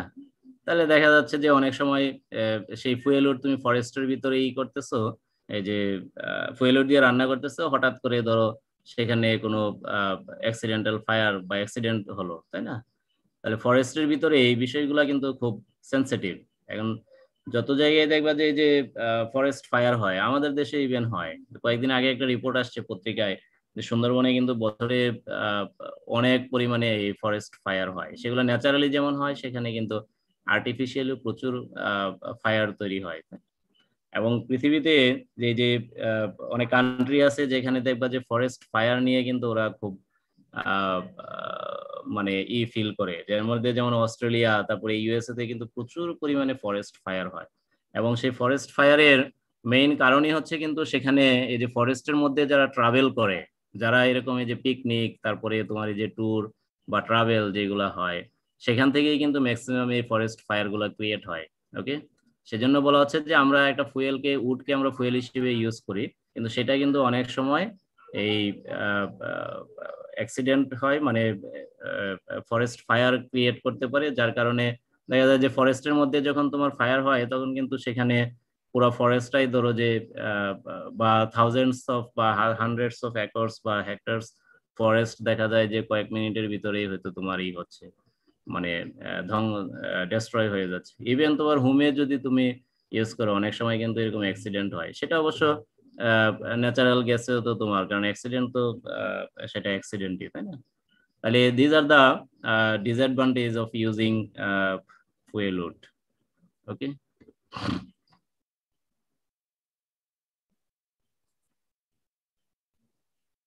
এটা কি জিনিস দেখা যায় না কেন? এটা কি তোমরা দেখতেছো? জি স্যার। এটা টাইটেল কি? Basic characteristics of a suitable fuel wood species. ও আচ্ছা, একটা ফুয়েল উড ট্রি স্পিসিসের আসলে কি কি ক্যারেক্টার থাকা উচিত, বা কি কি ক্যারেক্টার থাকে? ওই যে আমি বলছিলাম প্রথমে যে এগুলো তোমার এই যে ফাস্ট গ্রোয়িং স্পিসিস, এবং ফুয়েল উড স্পিসিস গুলো কিন্তু খুব নেগলিজিবল যে কোনো সয়েলে। ইভেন তোমার কোনো একটা সয়েলে ধরো নিউট্রিয়েন্ট স্ট্যাটাস খুব পোর, ওই রকম সয়েলও এরা মানে গ্রো করে। এবং এদের কিন্তু আমরা ধরো একটা জায়গায় ফুয়েল উড স্পিসিস ছেড়ে দিলাম, সেখানে কিন্তু আমরা খুব বেশি মিনিমাম মানে কেয়ার এবং ম্যানেজমেন্ট বা ই যে নেই তাও তো না। এবং এটাকে বলা হচ্ছে যে easy to establish, that means এটা আমরা কোনো গ্রাফটিং বা মানে যত ধরনের আছে মানে স্পেশাল যে এটাকে কি বলে তোমার এই এই প্রোপাগেশন, সেগুলো কিন্তু না। সেখানে খুব ইজি, যে সিডটা জাস্ট তুমি ফেলে দিবা বা সিড সয়িং করবা, সেখান থেকে সেটা এস্টাবলিশ হবে। এই জন্য এটাকে বলা হচ্ছে যে ইজি টু এস্টাবলিশ। এখানে এয়ার লেয়ারিং, গ্রাফটিং বা এগুলোর কোনো সুযোগ নাই, বা এটা খুব ইজিলি সিড থেকেই তোমার এগুলা জার্মিনেট হয় বা প্রোপাগেট হয়। তারপরে এগুলা খুব resistance against disease and pest. তারপরে this are survives in any adverse situation. Then production of wood with a high heating value. যেহেতু এগুলো হচ্ছে স্পেসিফিক তোমার ফুয়েল উড স্পিসিস, অতএব এখানে যে উড যেটা প্রোডাকশন হয় সেটার হিটিং ভ্যালু কিন্তু অনেক। এটা আমি একটু পরে আসতেছি যে হোয়াট ইজ হিটিং ভ্যালু, বা এটাকে আমরা বলি যে ক্যালোরিফিক ভ্যালু, তাই না? দেন অ্যাবিলিটি টু কপিস প্রলিফিক্যালি। কপিস মানে হচ্ছে যে একটা সার্টেন ডিস্টেন্সে গাছগুলোকে তুমি কেটে দিবা, কেটে দিলে সেখান থেকে আবার এগুলার তোমার মাল্টিপ্লাই করে, তাই না? দিস আর দা এই তখন যখন মাল্টিপ্লাই করে তখন এই যে আমি কেটে দিচ্ছি গাছটাকে, এটাকেই বলা হচ্ছে, এই টেকনিকটাকে বলা হয় আসলে কপিস। এন্ড সব গাছকে কিন্তু কাটলেও ওইভাবে রেসপন্স করে না, তাই না? এন্ড ধরো তুমি একটা সেগুন গাছের গোড়া দিয়ে কেটে দিলা, সেটা কিন্তু দেখা যাচ্ছে ওই জায়গাতেই এটার লাইফ সাইকেল শেষ, সেটা হয়তো আর রেসপন্স করবে না। তুমি ধরো একটা জিগা গাছ, এটার একটা জায়গায় তুমি কেটে দাও, দেখবে যে একটা ডাল বা একটা শুট কাটছো, সেখান থেকে দেখবে যে অনেকগুলো শুট বের হচ্ছে। ইভেন তোমার এই যে ই কুল বা বড়ই, যেটা বড়ই গাছ তুমি কেটে দাও, এখান থেকে দেখবা যে একটা ডাল কাটলে প্রচুর পরিমাণে ডাল বা ব্রাঞ্চ তোমার ওই যে শুট ওই জায়গা থেকে প্রডিউস হচ্ছে। তো এই যে বিষয়গুলা, এগুলাকে এই যে কাটার যে টেকনিক, এটাকে বলা হয় তোমার কপিস। তাহলে এই এই ফুয়েলউড স্পিসিস গুলো সাধারণত এরকম কিছু আছে, এবিলিটি আছে, যেগুলোকে আমি যতই কাটি না কেন সেগুলা কিন্তু আবার সেখান থেকে আবার রিজেনারেট হয়। Okay, so this are the special বা basic characteristics of a fuelwood species. আচ্ছা, এখন কোন একটা উডের যে উডটাকে যদি আমরা ফুয়েল উড হিসেবে ইউজ করি, সেখানে দুইটা বিষয়, একটা হচ্ছে তার কম্বাস্টিবিলিটি এবং আরেকটা হচ্ছে তোমার এই যে হিটিং পাওয়ার বা হিটিং ভ্যালু, অথবা যেটাকে আমরা বলি যে ক্যালোরিফিক ভ্যালু। আচ্ছা, আমি নিচের যে টার্মিনোলজি সেটাকে একটু দেখি, যে হিটিং পাওয়ার আর ক্যালোরিফিক ভ্যালু। অর্থাৎ তোমার কাছে ধরো একটা সার্টেন অ্যামাউন্ট অফ উড আছে, সেটা 1 পাউন্ড হতে পারে বা 1 কেজি হতে পারে। তাহলে এই 1 কেজি উড যদি তুমি জ্বালাও, তাই না, ধরো তুমি স্টোভের মধ্যে দিলে সেখানে অবশ্যই হিট প্রডিউস হবে। আর হিট প্রডিউস না হলে তো সেখানে তোমার কুকিং হবে না। তাহলে সেটা নিশ্চয়ই একটা নির্দিষ্ট সময় পরিমাণে জ্বলবে, তাই না? সেই 1 কেজি উড কতটুকু সময় জ্বলবে এবং কতটুকু উড মানে হিট তোমার প্রডিউস হবে, তাই না, সেটার উপর ডিপেন্ড করবে হলো তোমার এই তার যে কি বলে এই কোয়ালিটি সেটা, তাই না? এখন ধরো দুইটা স্পিসিস তোমার কাছে, এখন দুইটা স্পিসিসের সেম অ্যামাউন্ট অফ উড তুমি এটা দিয়ে হিট প্রডিউস করতেছো। দেখা যাচ্ছে যে একটাতে তোমার হয়তো 1 কেজি উড থেকে আহ, ধরো তোমার 500 ক্যালোরি বা 500 ক্যালোরি হিট তুমি পাইলা, আরেকটা থেকে তুমি 600 ক্যালোরি হিট পাইলা, তাই না? তাহলে এই যে 500 বা 600 ক্যালোরি হিট আমরা পেলাম, এটা নিশ্চয়ই একটা নির্দিষ্ট সময় লাগছে আমার এই 1 কেজি উড এটাকে করতে, বার্ন করতে, তাই না? তাহলে এই যে বিষয়টা, সেটাকে বলা হচ্ছে আসলে হিটিং পাওয়ার। এখন এই ক্ষেত্রে এই ক্যালোরিফিক ভ্যালু যার যত বেশি হবে, তোমার দেখো এই হিটিং পাওয়ার যত বেশি হবে, সেখানে কিন্তু তোমার সেই এই বেশি পরিমাণে তোমার হিটিং পাওয়ারের উপর ডিপেন্ড করবে যে তুমি আহ, আহ, কতক্ষণ ধরে তুমি রান্না করতে পারবা, তাই না, সেটার উপরে। এখন একটা উড আমি দিলাম, দেওয়ার পরে দেখা যাচ্ছে যে সেটা 5 মিনিট পরেই হয়তো 1 কেজি উড মানে বার্ন হয়ে গেল। আবার আরেকটা স্পিসিস আমি দিলাম, সেখানে দেখা যাচ্ছে যে সেম অ্যামাউন্ট অফ উড, সেটা হয়তো আমার 10 মিনিট লাগলো সেই অ্যামাউন্ট অফ উড তোমার বার্ন হতে। তাহলে নিশ্চয়ই যেটা 5 মিনিট জ্বলছে তার ক্যালোরিফিক ভ্যালু বা তার হিটিং পাওয়ার, সেটা হয়তো 10 মিনিট যেটা জ্বলছে বা 10 মিনিট মানে পর্যন্ত যেটা জ্বললো, সেটার এই হিটিং পাওয়ার তো সমান হবে না, তাই না? তার মানে হিটিং পাওয়ারের উপর ডিপেন্ড করবে যে তার লনজিভিটি, সে কতক্ষণ জ্বলবে সেটা। তাহলে যার হিটিং পাওয়ার যত বেশি, সেখান থেকে আমি বেশি পরিমাণে ক্যালোরিফিক ভ্যালু পাবো, সেটাই তো, তাই না? তাহলে সেম অ্যামাউন্ট অফ উড, সেটার যত বেশি পরিমাণে জ্বলবে সেখান থেকে মানে এই ডিউরেশনের উপর ডিপেন্ড করবে তার এই হিটিং পাওয়ার বা ক্যালোরিফিক ভ্যালু। তাহলে এই যে বিষয়টা এটার উপর ডিপেন্ড করবে যে আমার এই এই এই এই কুকিং বা হিট প্রডিউসিং যেটা সেটা না। এজন্য এইটাকে আমরা বলতেছি যে হিটিং পাওয়ার বা ক্যালোরিফিক ভ্যালু। এখন সেখান থেকে ধরো সেম অ্যামাউন্ট অফ উড জ্বালানোর পরে আমি যত বেশি ক্যালোরিফিক ভ্যালু পাবো আমি সেই উডটাকেই আমি কিন্তু ফুয়েল হিসেবে ইউজ করব। তাহলে সেটা স্পিসিস টু স্পিসিস কিন্তু ভেরি করে। সেখানে ধরো সেগুন, এখন যদি সেগুনের কথা আমরা বলি যে সেটা দেখা যাচ্ছে যে টিম্বার হিসেবে সেগুন ভালো, কিন্তু সেটা যে জ্বালানি হিসেবে ভালো হবে সেটা তো আমরা জানি না। একটা উড জ্বালানি হিসেবে ভালো হবে কিনা সেটা ডিপেন্ড করবে তার হিটিং পাওয়ারের উপর। আবার ধরো কৃষ্ণচূড়া, আমরা হয়তো অর্নামেন্টাল হিসেবে তাকে চিনি, কিন্তু দেখা যাচ্ছে যে এক কেজি কৃষ্ণচূড়ার উড আর 1 কেজি তোমার সেগুনের উড, তাই না? সেখানে দেখা যাবে যে কৃষ্ণচূড়ার উড দিয়ে হয়তো আমি বেশিক্ষণ ধরে রান্না করতে পারতেছি। কারণ কি? যে কৃষ্ণচূড়ার উড আমাকে ক্যালোরিফিক ভ্যালু বা হিটিং পাওয়ার বেশি কম্পেয়ার টু টিক অর সেগুন উড। তাহলে যেটার তোমার ক্যালোরিফিক ভ্যালু আর হিটিং পাওয়ার বেশি সেটাই কিন্তু আমি ফুয়েল হিসেবে ইউজ করব, কারণ সেটা আমার ইফিশিয়েন্ট হবে, তাই না? তাহলে এটাকে বলা হচ্ছে তোমার হিটিং পাওয়ার বা calorific value, the quantity of heat emitted by a given weight of wood during the process of combustion। আর এটা কতক্ষণ জ্বললো, তাই না? এই 1 কেজি উড, এই যে টাইমটা যেটা ডিউরেশনটা যেটা সেটাকে বলা হচ্ছে তোমার কম্বাসন। ওকে, এবং তার যে এবিলিটি সেটাকে বলা হয় তোমার কম্বাস্টিবিলিটি। এটার একটা আছে, একটা কম্বাস্টিবিলিটির একটা ডেফিনেশন আছে, দেখো এই যে নিচে আমি একটা নোট দিয়ে রাখছি, সেখানে এই যে বলা আছে ওকে, যে একটা উডকে যদি আমি তার এই এই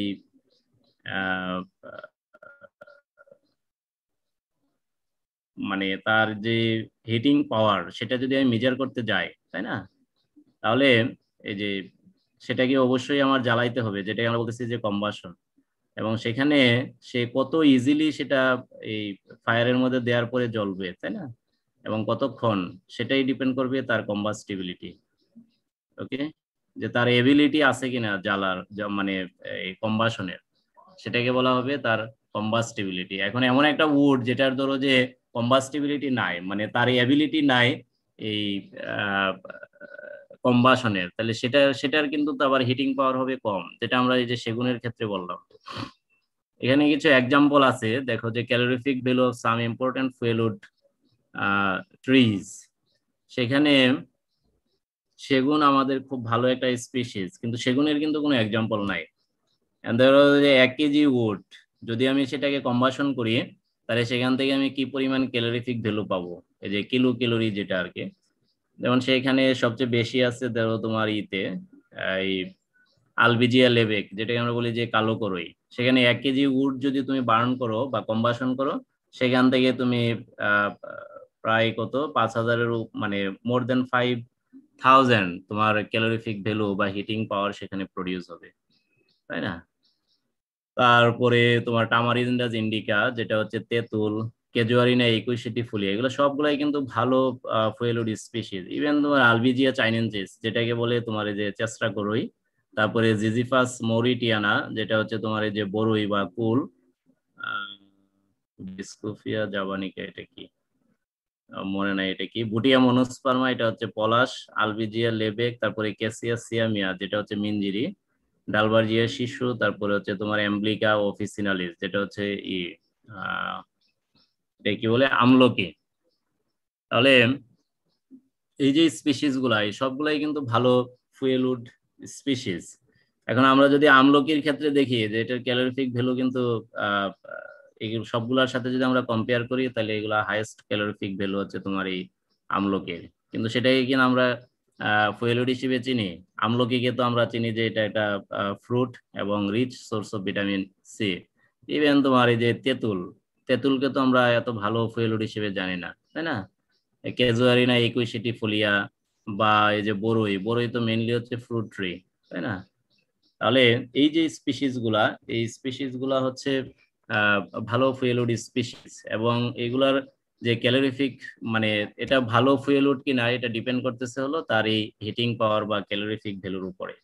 ওকে, এখন সেই জায়গাতে তুমি ধরো যে মেহগনি বা আকাশমণি অথবা এই যেটা আমরা বললাম যে সেগুন, এগুলো কিন্তু তুমি ফুয়েল হিসেবে ইউজ করতে পারো। কিন্তু সেইখানে দেখাবে যে 1 কেজি উড যদি তুমি যে কম্বাসন করো সেটার ক্যালোরিফিক ভ্যালু হয়তো অনেক কম, তাই না?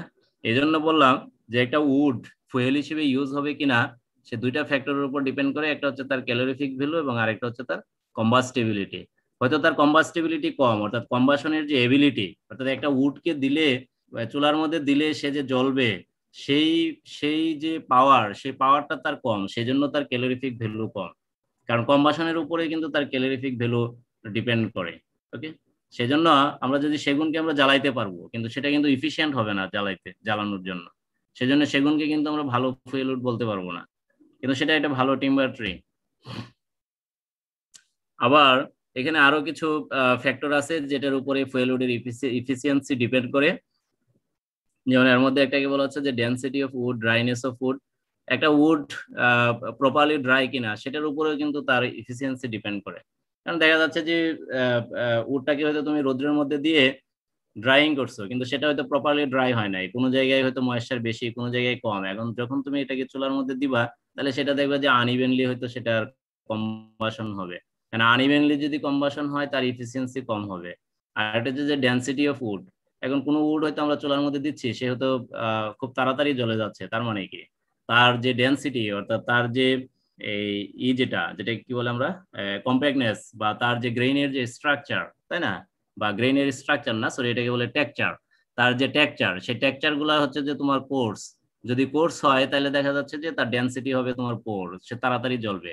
আর সেই সেই এই টেক্সচারটা যদি তোমার ফাইন হয় তাহলে এই যে যেটাকে আমরা বলি যে টেক্সচার ফাইন হলে তার মধ্যে কম্প্যাক্টনেস থাকবে বেশি, অর্থাৎ তার উডের যে গ্রেইন, এই গ্রেইন গুলা তোমার একটা আরেকটার সাথে বেশি ক্লোজ থাকবে। ক্লোজ থাকলে সেটার কম্প্যাক্টনেস হাই, আর কম্প্যাক্টনেস হাই হলে তার ডেনসিটি বেশি হবে, তাহলে সে একটু সময় নিয়ে জ্বলবে, তাই না? তারপরে ওই যে আমরা আবার আসছি যে ইফিসিয়েন্সি অফ স্টোর, ওভেন বা ফার্নেস। তুমি কোন টাইপের স্টোর বা ফার্নেস ইউজ করতেছো বা চুলা ইউজ করতেছো সেটার উপরে কিন্তু ফুয়েল উডের ইফিসিয়েন্সি ডিপেন্ড করবে। এবং লাস্ট আর একটা হচ্ছে তোমার moisture content of the fuel wood, যেটা হচ্ছে তার একটা ন্যাচারাল বিষয়। অনেক উড আছে যেখানে ন্যাচারালি তোমার ময়েশ্চার অ্যাবজর্ব করে। যেমন তুমি ধরো যে এই যে এটা কি বলে মরিঙ্গা। আর মরিঙ্গা কি, মরিঙ্গাকে কি তুমি মরিঙ্গার যে ট্রি, এই ট্রিকে কি তুমি কোনোদিন ফুয়েল উড হিসেবে ইউজ করতে পারবা? তুমি দিনের বেলা হয়তো শুকাচ্ছ, সারা রাত রেখে দিচ্ছ, দেখবে যে এটা এয়ার থেকে ময়েশ্চার অ্যাবজর্ব করবে, তাই না? ধরো জিগা, এগুলো দেখা যায় যে ময়েশ্চার অ্যাবজর্ব করে, কারণ হয়তো রোদের মধ্যে তুমি যতক্ষণ দিয়ে রাখছো ততক্ষণ সে ড্রাই আউট হবে তার ময়েশ্চার। আবার ধরো যে হিট নাই, সে আবার ময়েশ্চার অ্যাবজর্ব করবে অ্যাটমসফিয়ার থেকে, তাই না?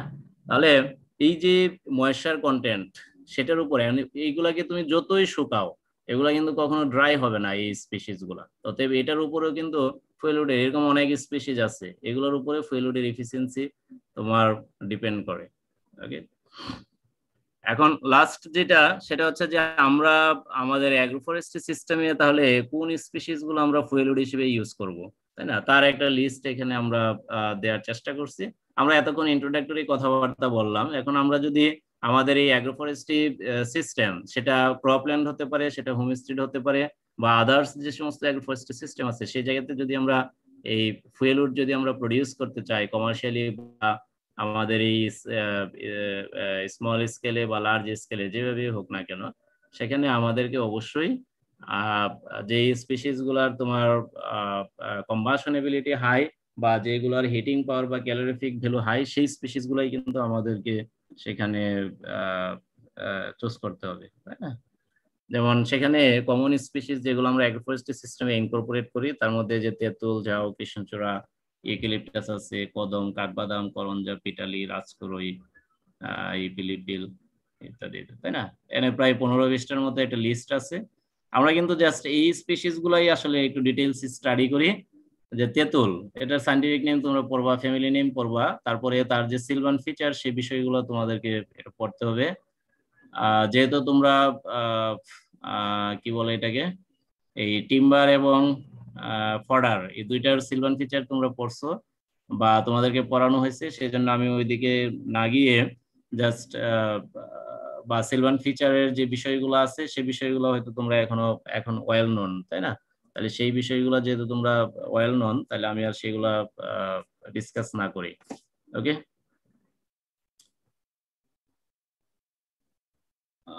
এগুলা কি জিনিস আবার? আচ্ছা, এগুলা আমার মনে হয় যে এগুলা আর আমরা না ডিসকাস করি। এগুলো ডিসকাস করলেও তুমি যে খুব বেশি কিছু বুঝবা তা না। যদি আমার কাছে স্যাম্পল থাকতো আমি তোমাকে স্যাম্পল দেখাইতে পারতাম, তাহলে আমি বলতে পারতাম যে তেঁতুলের লিভস কি সিম্পল নাকি এটা কমপ্লেক্স, এটা কি অল্টারনেট নাই। এটা লিফ দেখে দেখে আমার মনে হয় যে এটা পড়লে সবচেয়ে বেশি ইফেক্টিভ হয়, তাই না? যাই হোক, আমাদের এই সিচুয়েশন যদি ইমপ্রুভ হয় তাহলে তো কোনো এক সময় আমাদেরকে ফিজিক্যাল ক্লাস দুই একটা নিতে হবে, বা তোমাদেরকে একটু স্যাম্পল দেখতে হবে। যখন তোমরা স্যাম্পল দেখবা তখন আমরা এই বাকি জিনিসগুলা ওই সময়ে আমরা ডিসকাস করব। ওকে, আমার মনে হয় যে এগুলো আর আমরা না দেখি, দেখেও খুব বেশি ইফেক্টিভ হবে না। তবে এখানে আরেকটা একটু জিনিস বলি, সেটা হচ্ছে তোমার ইউজটা তোমরা একটু পরে রাখবা, এবং সুইটেবিলিটি, অর্থাৎ কোন জায়গাতে এই তেঁতুলটা আহ, ভালো হয়, বা আহ, কোন অ্যাগ্রোফরেস্ট্রি সিস্টেমে এই তেঁতুলটা তুমি দিতে পারো। যেমন এখানে বলা আছে যে it is suitable for road side, homestead, institutional premises, plantation ইত্যাদি। আর যদি আমরা ইউজ বলি তাহলে এটার ফ্রুটস হচ্ছে তোমার ইডিবল, যেটা আমরা খাই, তাই না? সেটা বিভিন্ন ফর্মে, আমরা র ফর্মে খাচ্ছি, আমরা প্রিজার্ভ ফর্মে আমরা তেঁতুল খাই। তারপরে ইট মেইনলি বলা হচ্ছে যে ইউজড অ্যাজ ফুয়েল, অর্থাৎ তেঁতুল যে কাঠ, তেঁতুলের যে উড, সেটা কিন্তু খুব ভালো ফুয়েল উড। এবং মানুষ ট্রেডিশনালি বলে যে তেঁতুল, বড়ই, এগুলো রান্না যখন হয় এগুলো রান্না খুব টেস্টি হয়। এবং এখন হয়তো আমরা দেখি যে আহ, যে সমস্ত প্রোগ্রাম গুলা হয়, ধরো ফেনারেল বা আদার্স যে সমস্ত প্রোগ্রাম, সেই প্রোগ্রাম গুলাতে হয়তো ফুয়েল হিসেবে আমরা উড ইউজ না করে অন্য কিছু ইউজ করি। কিন্তু আগে আগে কিন্তু তোমার এই এই ফুয়েল উড ইউজ করতো, তোমার উড ইউজ করতো আর কি ফুয়েল হিসেবে। তখন ওই বাবুর্চিরা বলতো যে তেঁতুল কাঠ নিয়ে আসেন অথবা ওই বড়ইর কাঠ নিয়ে আসেন, কারণ ওইগুলোতে রান্না কোয়ালিটি ভালো হয় বা রান্নাটা টেস্টি হয়। হইতে পারে যে ওইগুলোতে তোমার ই একটা হচ্ছে যে তোমার যে এই জিনিসগুলো আমরা বললাম যে তার হিটিং পাওয়ার, সেটা একটা বিষয়, তার কম্বাশন একটা বিষয়। এখন একটা জিনিস যদি তোমার আনইভেনলি যদি সে আহ, ই হয়, মানে কম্বাশন হয়, সেখানে কিন্তু তোমার স্মোক প্রডিউস হবে। সেটা একটা হইতে পারে যে সেখানে হয়তো প্রচুর পরিমাণে ধোঁয়া হয়। আর এই তেঁতুল কাঠের ক্ষেত্রে দেখা যাচ্ছে যে এই এই এই আহ, মানে কমপ্লেক্সিটিটা কম। এই জন্য রান্না করলে তোমার সেখানে যেহেতু মানে জ্বালাইলে যেহেতু স্মোক হয় না, তাহলে এখানে ওই রান্নার মধ্যে ধোঁয়ার যে একটা গন্ধ সেটা হয়তো নাই, সেজন্য হইতে পারে যে এটা টেস্টি হয় রান্না। বা আহ, যেহেতু সে ইভেনলি জ্বলে, সেটাও একটা বিষয় হইতে পারে। তাহলে এটাকে আমরা বলতেছি যে মেনলি ইউজড এজ ফুয়েল। তারপরে তার এডিশনাল যে ইউজ, ইডি বল, তারপরে আমরা কিছু ফার্নিচারও তৈরি করি। তারপরে প্যানেলিং, প্যানেলিং বলতে যে দরজা জানালার যে চৌকাঠ সেগুলো তৈরি হয়। তারপরে আগের দিনের মানুষ গরুর গাড়ি, ঘোড়ার গাড়ি এরকম কিছু চালাইতো, সেগুলোর হুইল, এক্সেল, গিয়ার, বিভিন্ন ধরনের যে ইন্ডাস্ট্রি আছে ছোটখাটো সেগুলোতে তৈরি হয়। তারপরে লাঙ্গল বা জোয়াল এগুলো তৈরি করতো। প্লাঙ্কিং ফর সাইডস অফ বোট, তক্তা, মানে নৌকা তৈরি করতে গেলে তোমরা দেখো যে নৌকার যে ফ্রেম, সেই ফ্রেমটা এই এক সময় এই তেঁতুল কাঠ দিয়ে তৈরি করতো। কারণ হচ্ছে যে এগুলাতে ইনসেক্ট পেস্টের আক্রমণ হয় কম, বা তেঁতুল কাঠ সহজে তোমার হয় না, মানে পচে না, যেটা অন্য কাঠের ক্ষেত্রেই হয়। তারপরে knife and tool, handles of agricultural implements, rice pounders, তারপরে মর্টার্স, পেস্টেল, অনেক কিছুই তৈরি হইতো আগে। আর এটা বলা আছে যে leaves are eaten by cattle and goats, তাই না? গরু ছাগলেরা এই লিভস গুলা খায়, মানুষও তো খায় লিভস, তাই না? তেঁতুলের লিভ আগে আমরা ছোট সময় খাইছি, তোমরা খাইছো নাকি? জি স্যার। স্যার খাইছো? কিভাবে খাই তেঁতুলের লিভ? হুম, এমনি ছোটবেলায় ছিঁড়ে নাই। ছিঁড়ে ছিঁড়ে স্যার মুখে ছিঁড়ে ছিঁড়ে? দিতাম। কেন, গাছে উঠে খাওয়া যায় না নাকি? তাই গাছ উঠতে পারি না। আহ, তেঁতুলের যে কচি লিফ, যেটা মানে টেন্ডার লিফ, হ্যাঁ, ওইটা আমরা খাইছি আর কি ছোট সময়, যে হাতে নিয়ে তোমার এটাকে একটু ওই যে কুচি কুচি করে, মানে যেটাকে আমরা বলি যে চপিং করে, একটু ছিঁড়ে টিড়ে তারপরে লবণ দিয়ে ওই লিফটা খাইলে ভালোই লাগতো আর কি। কিন্তু এখন তেঁতুল গাছই নাই, তুমি লিফট পাবো কই, তাই না?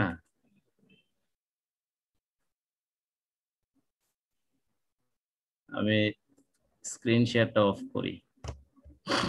হ্যাঁ, ঠিক আছে না? আর কারো কোনো কোশ্চেন আছে? কত অনেক আসছে দেখা যায়, 276 জন, অনেক তো। এটা কি?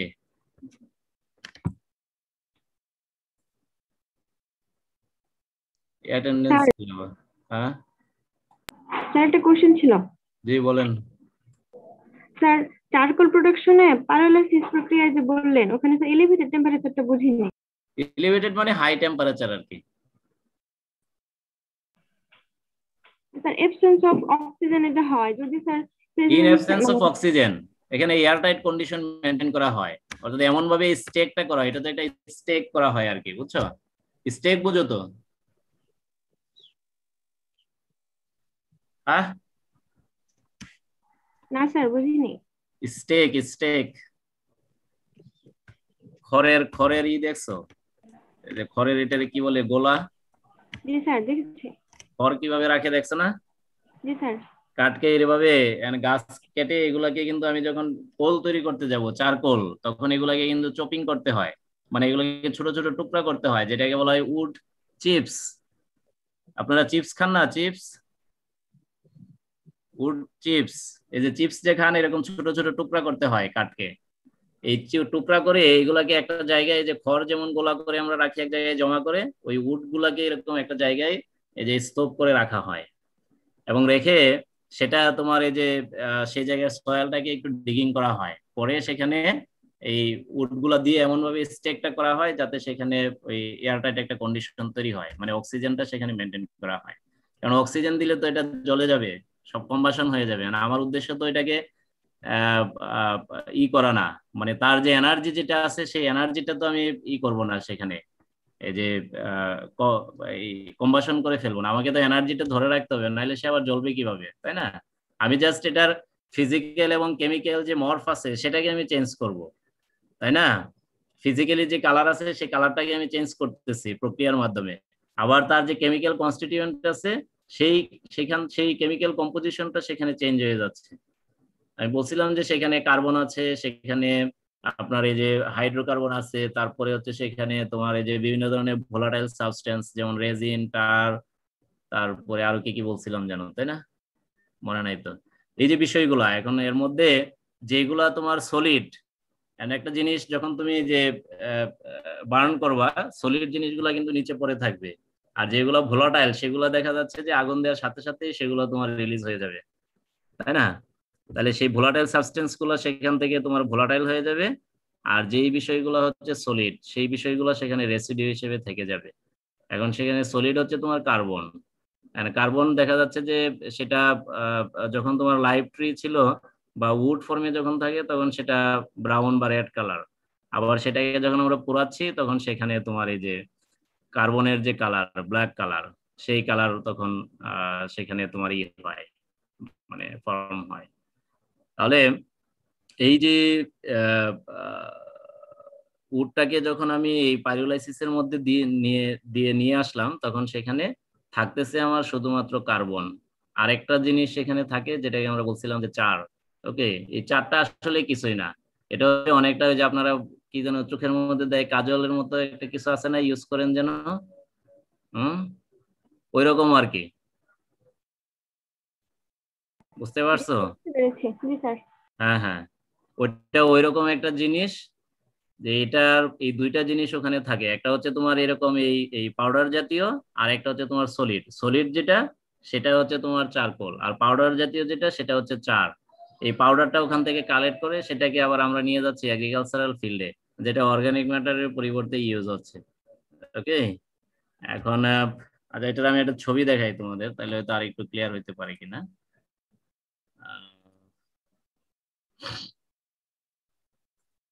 চারকোল, চারকোল, এটা আমাদের যে মধুপুর অঞ্চল আছে, হ্যাঁ, ওখানে ওই যে উপজাতিরা যারা, তারা কিন্তু অনেকটা দেখলাম যে ওই দুই এক জায়গায় আমি গেছি তো ওখানে দেখলাম ওরা ইউজ করে এই বিষয়গুলা। নিজেরাই প্রডিউস করে ট্রেডিশনাল ওয়েতে ওরা এগুলা তৈরি করে। ওখানে আমি ওই কয়েকটা বাড়িতে যাওয়ার গেছিলাম, তো পরে দেখলাম যে অনেক জায়গায় তোমার যে মাটি খুঁড়ে এরকম চারকোলের ওই স্ট্যাক তৈরি করে এগুলাকে চাপা দিয়ে রাখছে। তখন আমি এদেরকে জিজ্ঞাসা করলাম যে এটা নিচে কি, তখন ও বলতেছিল যে স্যার এখানে এরকম কাঠেরই। তখন আমি তো বুঝতে পারছি যে এখানে এটা ওরা চারকোল মানে প্রডিউস করছে ওই জায়গাতে। এটার ইয়েটা যদি আমরা দেখি, চারকোল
স্যার উড ফুয়েল আর ফুয়েল উডটা আরেকবার বলা যাবে, মানে পার্থক্য দুইটা নেটওয়ার্ক প্রবলেমের জন্য শুনতে পারিনি। উড ফুয়েল হলো তোমার fuel wood plus charcoal. Okay, wood fuel মানে আমরা বলছিলাম যে wood and wood products. Okay, ধরো এটা গাছ কোন এক জায়গায় আছে, সেটাকে তুমি কেটে আমাদের দেশের কথা যদি আমরা চিন্তা করি, আমরা এটাকে হারভেস্ট করি, হারভেস্ট করে তার এই যে বিভিন্ন ধরনের যে রেসিডিউ, অর্থাৎ তার ব্রাঞ্চ, তার যে টুইগ, তার বার্ক, এই এই বিষয়গুলো আমরা দেখা যাচ্ছে যে জ্বালানি হিসেবে ইউজ করি। আর এটার সাথে ধরো তার যে মেইন যে ট্রাঙ্ক থাকে, যেটাকে আমরা বলি লগ, এন্ড সেটা যদি ফুয়েলউড স্পিসিস হয় তাহলে তার লগও আমরা ইউজ করি, তাই না? তাহলে এই যে লগ, ব্রাঞ্চ, টুইগ, বার্ক, এই যে উডি বিষয়গুলা, তাই না, এগুলো তো সব উড। তাহলে এইগুলো আমরা ইউজ করতেছি ফুয়েল হিসেবে। আবার তাহলে এগুলো আমরা ডাইরেক্টলি ইউজ করি, তাই না? ডাইরেক্টলি আমরা কোনো একটা ফরেস্টে যাচ্ছি, আমরা সেখান থেকে এগুলা কালেক্ট করি, গ্যাদার করি, দেন আমরা এগুলা বাসায় নিয়ে এসে আমরা ওই যে স্টোভের মধ্যে দিয়ে আমরা ইউজ করতেছি। তাহলে এটাকে আমরা বলছি যে এটা একটা উড ফুয়েল, তাই না? আবার এই সেম জিনিসগুলা থেকে আমরা কোনো একটা প্রোডাক্ট তৈরি করতে পারি, যেটাকে আমরা বলছি যে উড প্রোডাক্টস। এই জন্য এটা ডেফিনেশনে আমরা বলছিলাম যে উড অ্যান্ড উড প্রোডাক্টস, যে আমি যেই ফর্মে আমি কালেক্ট করছি সেই সেম ফর্মে এই প্রোডাক্ট, এই জিনিসগুলো আমি ইউজ করি, তখন সেটা উড ফুয়েল। আবার সেখান থেকে আমি কোনো কনভার্টেড প্রোডাক্ট যখন তৈরি করি, সেটাও কিন্তু আমি উড ফুয়েল হিসেবে ইউজ করি। সেটার একটা এক্সাম্পল আমরা দিচ্ছি যে চারকোল। তাহলে যখন আমি ডাইরেক্ট ফর্মে ইউজ করতেছি কোনো একটা গাছের যে তার যে প্লান্ট পার্টস, সেগুলোকে আমরা বলতেছি ফুয়েল উড। আর যখন সেটাকে আমি সেখান থেকে কোনো প্রোডাক্ট তৈরি করে ইউজ করতেছি, তখন সেটাকে আমরা বলতেছি চারকোল। তাহলে এই চারকোল এবং ফুয়েল উড এই দুইটা মিলে হলো উড ফুয়েল। ওকে, অর্থাৎ সিম্পলি আমার গাছ থেকে আমি যে টিম্বারটা কেটে নিয়ে আসতেছি, সেই টিম্বারটা যখন আমি র ফর্মে বা ডাইরেক্ট ফর্মে ইউজ করতেছি, দিস ইজ ফুয়েল উড। আর এই টিম্বার থেকে যখন আমি এই পাইরোলাইসিসের মাধ্যমে এই চারকোল তৈরি করতেছি, তখন সেটা সেটা সেটা মানে সেই যে প্রোডাক্ট আমি তৈরি করতেছি পাইরোলাইসিসের মাধ্যমে, সেই প্রোডাক্টটাকে আমরা বলতেছি চারকোল। এবং সেটা কিন্তু এটা উড প্রোডাক্টসই, তাই না? তাহলে এই জন্য আমরা বলছি যে wood and wood products which are primarily used for heating purpose. এবং দুইটাই কিন্তু আমরা এই কুকিং বা হিটিং পারপাসে আমরা ইউজ করতেছি, কিন্তু একটা হচ্ছে আমরা সরাসরি ইউজ করতেছি, আর একটা হচ্ছে সেখান থেকে আমরা কোনো প্রোডাক্ট তৈরি করে তারপর সেটা আমরা ইউজ করতেছি। তাহলে সেই প্রোডাক্টটাকে আমরা বলছি চারকোল, এবং সেই চারকোলটা কিন্তু আমরা আবার সেই কুকিং পারপাজে ইউজ করি, তাই না? আর আমি তোমাদেরকে একটু ছবি দেখাইতে চাইলাম, ছবিগুলো কিভাবে দেখানো যায়। এখানে ডাইরেক্ট আছে নাকি ছবি দেখানোর? এগুলা পেস্ট করা যাবে না তো মনে হয়, না? স্ক্রিন শেয়ার দিয়ে করা যাবে? কোথায় গেল এটা? স্ক্রিন শেয়ার ছবিটা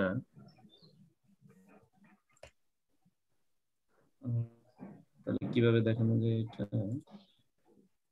ইয়েতে যাই, ফয়েলোডের এখানে গেলেই দেখানো।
আসছে স্ক্রিন শেয়ারে? এই তোমরা দেখতে পাচ্ছ? জি স্যার। এই যে উপরের যে দুইটা, সরি উপরের এবং নিচের আমার বাম পাশে যে দুইটা টেকনিক আছে দেখো। এই যে এটা হচ্ছে তোমার এই যে এই চারকোল প্রোডাকশনের টেকনিক আর কি, যে আমি স্টেক বলছিলাম। এই যে এখানে দেখো যে মাটির এই যে করে ডিগিং করে কিভাবে স্টেক তৈরি করা হয়েছে, ওকে, নিচেরটা। আর উপরেরটা দেখো, সেখানে কিন্তু আর্টিফিশিয়ালি ওরা একটা স্টেক তৈরি করে নিচ্ছে, করে এই যে একটা পকেট আছে দেখো, এটার ভিতরে তোমার দিছে যে উড, সেটা উড গুলাকে যে আমরা যেভাবে চিপস বলছি আর কি, কেটে ছোট ছোট করে তারপরে এটার ভিতরে দিয়ে দিছে, যে এটা কিন্তু তখন এয়ারটাইট হয়ে গেল না। এই যে উপরে যে স্টেকটা দেখা যাচ্ছে, এটা জাস্ট পকেটটা যদি তুমি দরজাটা বন্ধ করে দাও, তাহলে কিন্তু এর ভিতরে আর বাতাস নেই, এবং নিচেরটা যেটা সেম, এবং সেখানে এই টেম্পারেচারটা মেনটেন করে ওরা। মানে তুমি আগুন দিবা, দেওয়ার পরে এখানে যে এলিভেটেড টেম্পারেচার দিলে এই যে উডগুলো এরকম কালো হয়ে যাবে তখন। এই যে এগুলো হচ্ছে জাস্ট তোমার কার্বন আর কি, এটা হচ্ছে তোমার অর্গানিক কার্বন, যেটা আমরা বলি যে রেসিডিউ। এন্ড সেখানে এরকম তোমার এই দেখতে অনেকটা কিন্তু এগুলা কোলের মতো, অর্থাৎ আমরা উড পুরাইলে যেরকম কোল হয়, এটা কিন্তু অনেকটা এরকম কোলের মতো হয়ে গেছে। এগুলোকে অবশ্য পরে গ্রাইন্ডিং করছে ওরা, গ্রাইন্ডিং করে এরকম সাইজ শেপে নিয়ে আসছে, ওকে। তাহলে এর সাথে তোমার আরেকটা জিনিস হয়, যেটাকে আমরা বলছি যে পাউডার, ওই পাউডারটাকে বলে তোমার চার। আর এই যে রেসিডিউ, মানে সলিড রেসিডিউ যেটা দেখতে ব্ল্যাক কালার, চারও তোমার ব্ল্যাক। আবার এই সলিড রেসিডিউ যেটা, এটা হচ্ছে চারকোল। আর যেটা তোমার পাউডার ফর্মে হয়, ওইটা হচ্ছে তোমার চার। এই এক মিনিট সুদীপ, তো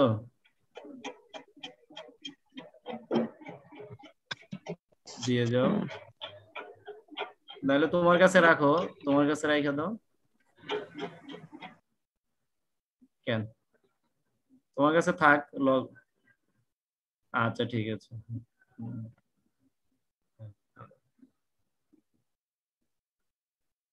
এবং সেটা যখন আমরা বের করতেছি তখন এটা এরকম হচ্ছে, তাই না? তারপরে আমরা হয়তো একটা কমার্শিয়াল ফর্মে তাকে নিয়ে আসছি, এই যে নিচেরটা। ক্লিয়ার? স্যার সরাসরি কাঠ ইউজ না করে চারকোল ইউজ করার এক্সট্রা বেনিফিট আছে কি? এক্সট্রা বেনিফিট আছে কিছু, না থাকলে তো আর আমরা করি না, তাই না? এক্সট্রা বেনিফিট তো অবশ্যই আছে। এখন ধরো কি বলে যেন তুমি এই কোথাও ট্রাভেল করতেছো, হ্যাঁ, লং লং ডিস্টেন্সে ট্রাভেল করবে, সেই জায়গায় তুমি যদি এই সেখানে গিয়ে তোমাকে হয়তো কিছু এখানে কি তোমার কোনটা আসলে ক্যারি করা ইজিয়ার হবে, তাই না? এটা একটা বিষয় আছে নাকি?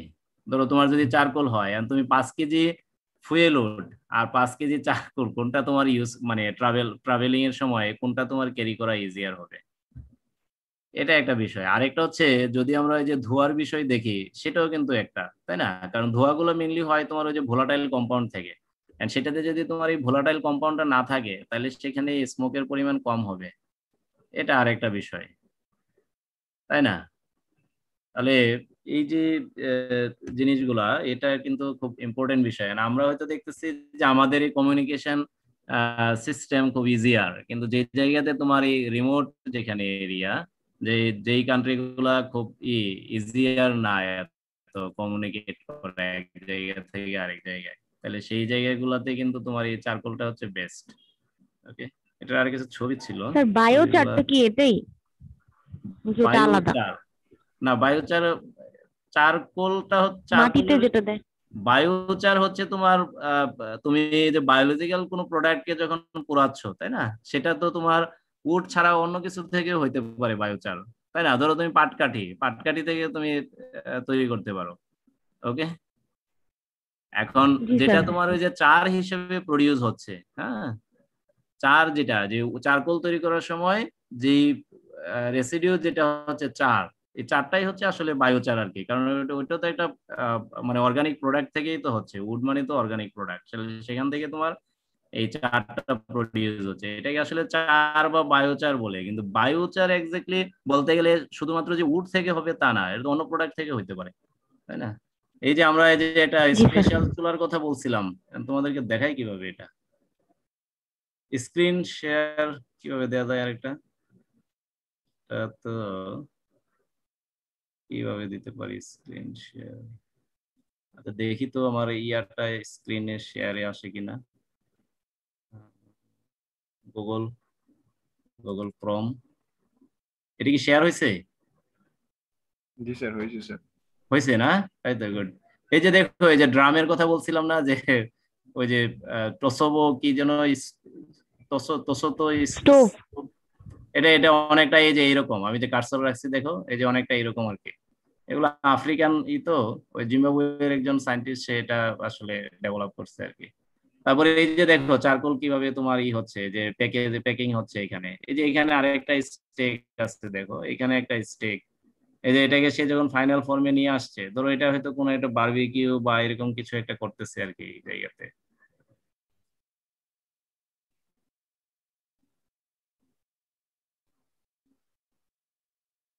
এখন কিন্তু এই চার বা বায়োচার নিয়ে কিন্তু অনেক রিসার্চ হচ্ছে এগ্রিকালচারে। আমরা কিন্তু এই বিষয়গুলা খুব মানে এটাকে কি বলা যায়, খুব কেচি বিষয় তো, এবং স্টেট অফ দ্য আর্ট তোমার রিসার্চ এগুলা এই বায়োচার।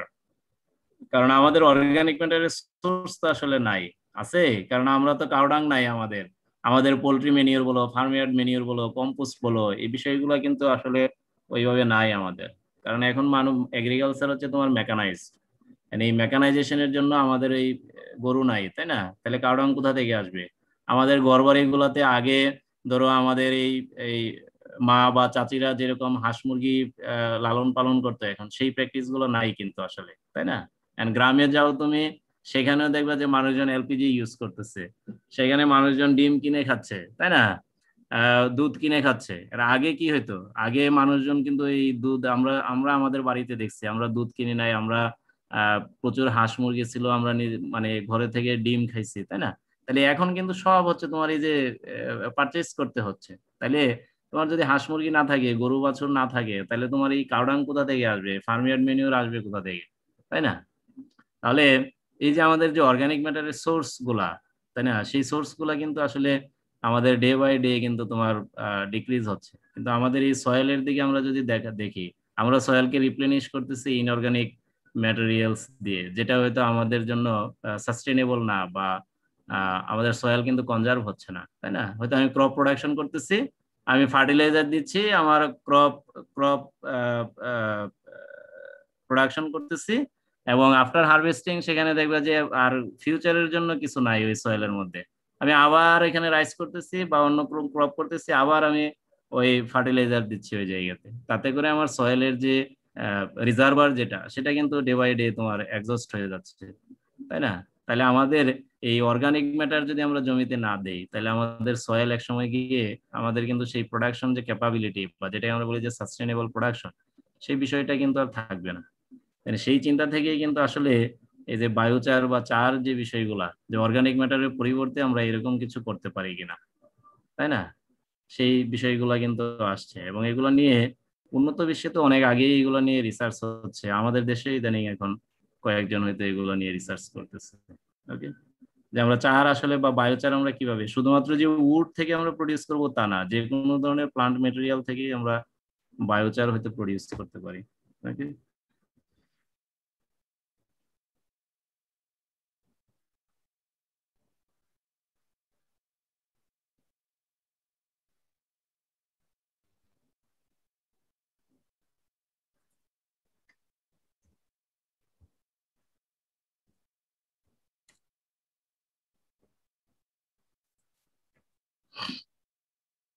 এই যে এই স্টোভটাকে বলা হচ্ছে তোমার এই যে কি বললাম যেন, টসো টসোটো স্টোভ। স্টোভ। হ্যাঁ, এই যে এটা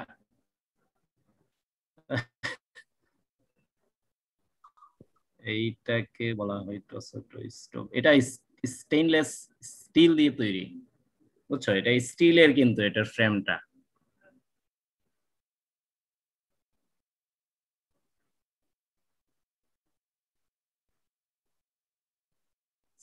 স্টিলের ফ্রেম।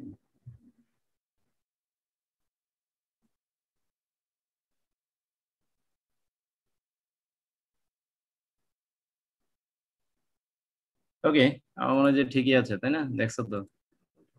আর কিছু কেউ? না স্যার। তাহলে ঠিক আছে না? এখন বলো, তোমাদের দিনকাল কেমন যাচ্ছে? তোমরা কিভাবে আসলে কি করতেছো? Boring life? হলে আছে কয়জন, নাকি সবাই বাইরে? সবাই হলে? স্যার বাসায়। বাসায়? হলে থাকো না তোমরা? স্যার বোরিং এর চেয়ে বেশি আমরা হচ্ছে চিন্তিত, আমাদের মানে সামনে কি হবে বা কি হতে যাচ্ছে এসব কিছু নিয়ে আসলে আমরা বেশি চিন্তিত বোরিং এর চেয়ে। আসলে আমার কি মানে, সবকিছু ঠিক থাকলে তো এই হ্যাঁ, বছরে আমাদের গ্রাজুয়েশনটা হয়ে যেত, হয়ে তারপরে যেত, হয়তো আমরা যে যার দিকে চলে যেতাম, কেউ হয়তো মাস্টার্স করতো বা কেউ হয়তো যে যার যেরকম ইচ্ছা, কিন্তু এখন না আমাদের ঠিকই এটাই আছে। আটকে গেছে যে এখন কবে কি হবে কিছুই বুঝতে পারছি না আমরা। এখন কিছু বিষয় ধরো, এগুলো তো আসলে আমাদের হাতে নাই, এগুলো নেচার ধরো আমাদেরকে কন্ট্রোল করে, এটা তো আমাদেরকে মানতেই হবে, আমরা যে যে ধর্মে বিশ্বাস করি না কেন, তাই না? এখন এই যে এই এই যে সিচুয়েশন, এই সিচুয়েশন তো আসলে আমাদের হাতে নাই। এটা পুরা কন্ট্রোলিং পাওয়ার হচ্ছে উপর থেকে বা নিচ থেকে, আমরা যে যেটা বিশ্বাস করি না কেন সেখান থেকে করা হচ্ছে, তাই না? তাহলে এখন সবকিছু আমাদেরকে আসলে এই নিয়তির উপর ছেড়ে দিতে হবে, তাই না? স্যার আমরা তো একটু বেশি ক্ষতিগ্রস্ত হলাম না অন্যান্য সেক্টরের চেয়ে? এখন কি করবা কিংবা তুমি? ধরো তোমার কি জীবন আগে না তোমার পড়াশোনা আগে? আমি ধরো একটু যদি স্যার পার্সপেক্টিভ মেডিকেলের কথা প্রফ বলি। এক্সামও তো হচ্ছে, তারপরে হচ্ছে অন্যান্য কিছু ইউনিভার্সিটি প্রাইভেটে তো স্যার সবই হয়ে গেছে, সবই চলতেছে। হুম। স্যার এখন আবার অনলাইন ক্লাস অফ করে দেওয়ার কারণটা কি ছিল? হ্যাঁ, অনলাইন ক্লাস অফ করে দেওয়ার দরকারটা কি ছিল? অনলাইনে বুঝি নাই তোমার কথাটা। স্যার আমাদের নোটিশ আসছে অনলাইন ক্লাস অফ থাকবে, এটার কি দরকার ছিল তাহলে এখন? আমি নোটিশটা দেখি নাই তো ভালোভাবে, আমি বলতে পারবো না তোমাদের অনলাইন ক্লাস অফ কিনা। এখন এটা যদি অনলাইনের ক্লাস অফ আর অন, সেটা তো অফ থাকলেই কি এটার অফ থাকার কোনো মানে আছে? যদি হয়ে থাকে আর কি, আই এম নট শিওর। যদি তোমাদের অনলাইন অফ থাকে, তো অনলাইন ক্লাস অফ করার তো কিছু নাই, কারণ যে যেখানে আছে সেখান থেকে ক্লাস করবে, তাই না?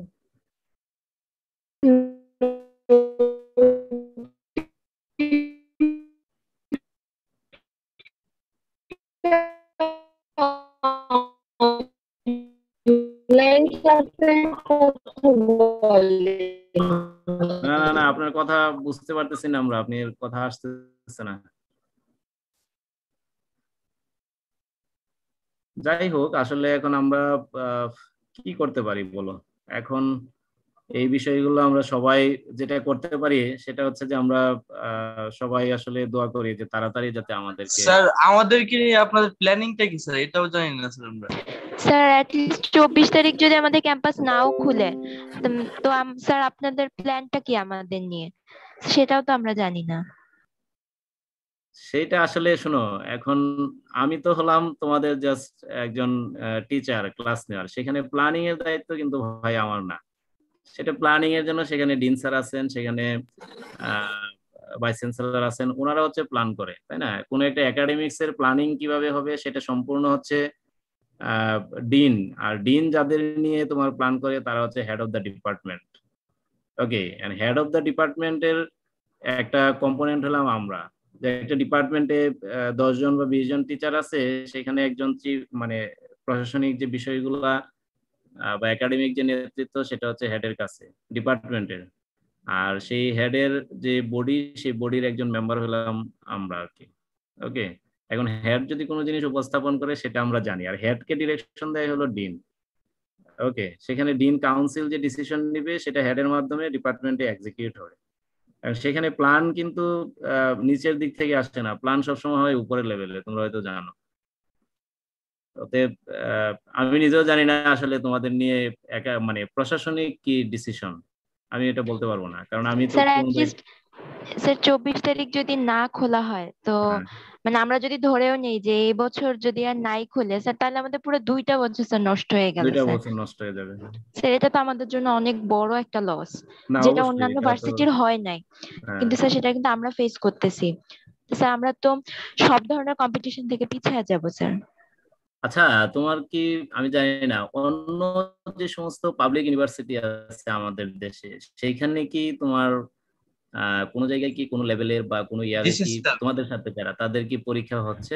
কুয়েটে গিয়ে ভর্তি পরীক্ষা, মানে ভর্তি না, সরি স্যার, যে পরীক্ষা দিয়ে আসছে কুয়েটে ওরা স্যার গিয়ে লেভেল বাই। ইঞ্জিনিয়ারিং গুলোতে হচ্ছে অ্যাটলিস্ট স্যার, ওরা নন গ্রেডিং পরীক্ষা দিয়ে স্যার জাস্ট সেমিস্টারটা কমপ্লিট করে রাখতে হবে। পাস আর ফেল, মানে ফিজিক্যাল পরীক্ষা নাকি না স্যার, অনলাইন? Online exam. আমি জানি না, কারণ আমার আমার একজন রিলেটিভস, মানে আমার ভাগ্নে, সেও পড়ে ইয়াতে, এই যে এটা কি বলে চুয়েটে, মানে সেকেন্ড ইয়ারে আর কি। সে তো আমাকে বলে যে খালি ক্লাস করে অনলাইনে, কিন্তু পরীক্ষার কথা তো বলে নাই।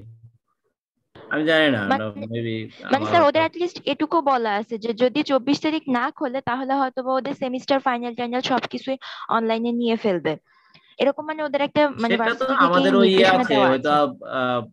মানে এমন আমাদেরও হয়তো বা, আমি জানি না, ডিসিশন হয়তো এরকম ভিতরে হইতেও পারে, কারণ এখনো তো সময় আছে, 24 তারিখ তো ধরো আরো এক ওই মাসের বেশি ডিসিশনটাই স্যার সময়। আমরা জানতে চাচ্ছিলাম। আমরা হঠাৎ করে কোন ডিসিশন দিলে তো স্যার আমরা এটা জি স্যার, আমরা জাস্ট এই ডিসিশন গুলো জানতে চাচ্ছিলাম যে আমাদের নিয়ে আসলে আপনাদের প্ল্যানটা কি স্যার, জাস্ট এইটুকুই। আগের দিন আমরা ডিসিশন গুলো শুনবো। না, এখন তো আসলে এটা আমি মানে বলতে পারবো না, কিন্তু আমি যেটা প্রেডিক্ট করতেছি, তোমরা যেটা বললা সেটার সাথে আমি সেটার উপর বেসিস করে আমি বললাম আর কি, যে এখনো আমাদের সময় তো আছে। এখন যদিও এরকম কোনো সিচুয়েশন হয় যে 24 তারিখ নাই খুলতে পারে, বা গভর্নমেন্টের নির্দেশনা থাকে যে ইউনিভার্সিটি খোলা যাবে না বা শিক্ষা প্রতিষ্ঠান খোলা যাবে না, সেই ক্ষেত্রে হয়তো বা পজিটিভ ডিসিশন হইতেও পারে, কিন্তু জানি না। কারণ তোমাদের তো অ্যাটলিস্ট তোমাদের তো এর পরের লেভেলের ক্লাসগুলো তো হচ্ছে, তোমরা 3-2 ক্লাস করতেছো, তাই না? অন্তত এই জায়গাটাতে তো অন্তত একটু হলো তোমরা মানে পিছনে বলা যাবে না হয়তো বা অন্য জায়গায় এক 2টা সেমিস্টার শেষ করে থার্ড সেমিস্টারেও অনলাইন ক্লাস হচ্ছে স্যার। সেই হিসেবে তো আমাদের এতক্ষণে 4-1 শুরু হওয়ার কথা ছিল। আমাদের তো শুরু হয়েছে আসলে একটু পরে, তাই না? সেই জায়গায় বাংলাতে স্যার 3-1 3-2 শেষ করে ওরা 4-1 শুরু করছে। 4-1 প্রায় শেষের দিকে, 3টা সেমিস্টারের ক্লাস অলরেডি শেষ।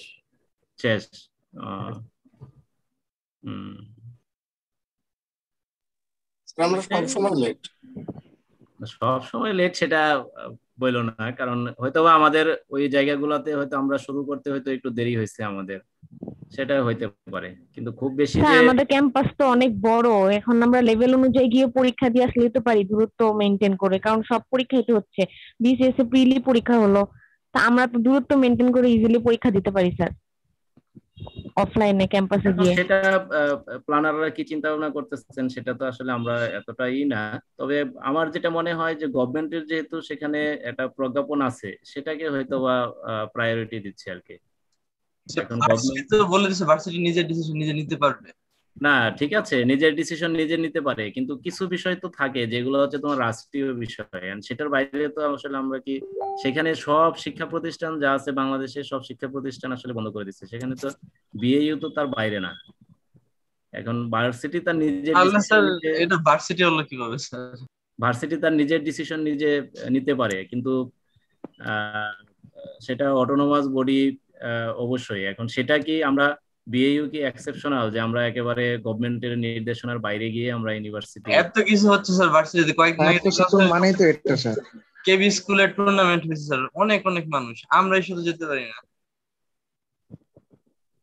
স্যার অন্তত লকডাউন শিথিল হলে তো আমরা হচ্ছে দূরত্ব বজায় রেখে, যেহেতু আমাদের অনেক বড় ক্যাম্পাস, আমি জানি না, সেভাবে আমরা কারণ হচ্ছে কি, শোনো স্বাস্থ্যবিধি তোমরা মেনে এখন পরীক্ষা যদি দিতে পারি। মানে এই টোনে যদি কথা বলো, সেখানে কিন্তু আবার ইয়ে আছে যে ইউনিভার্সিটি বন্ধ তোমরা বলতেছো, হ্যাঁ মানে যে কি বলে অটোনোমাস বডি বা ইয়ে, কিন্তু এ করতে কিন্তু ইউনিভার্সিটি কিন্তু গভর্নমেন্টের নির্দেশনা কিন্তু সব ফলো হচ্ছে না, তাই না? তোমরা হয়তো জানো মাঝখানে তোমাদের একটা বিশাল একটা মুভমেন্ট হয়েছে সারা বাংলাদেশে, অনেকগুলো ইউনিভার্সিটিতে কিরকম একটা সিচুয়েশন হলো আমরা হয়তো জাস্ট দেখছি আর কি, অবজার্ভ করছি।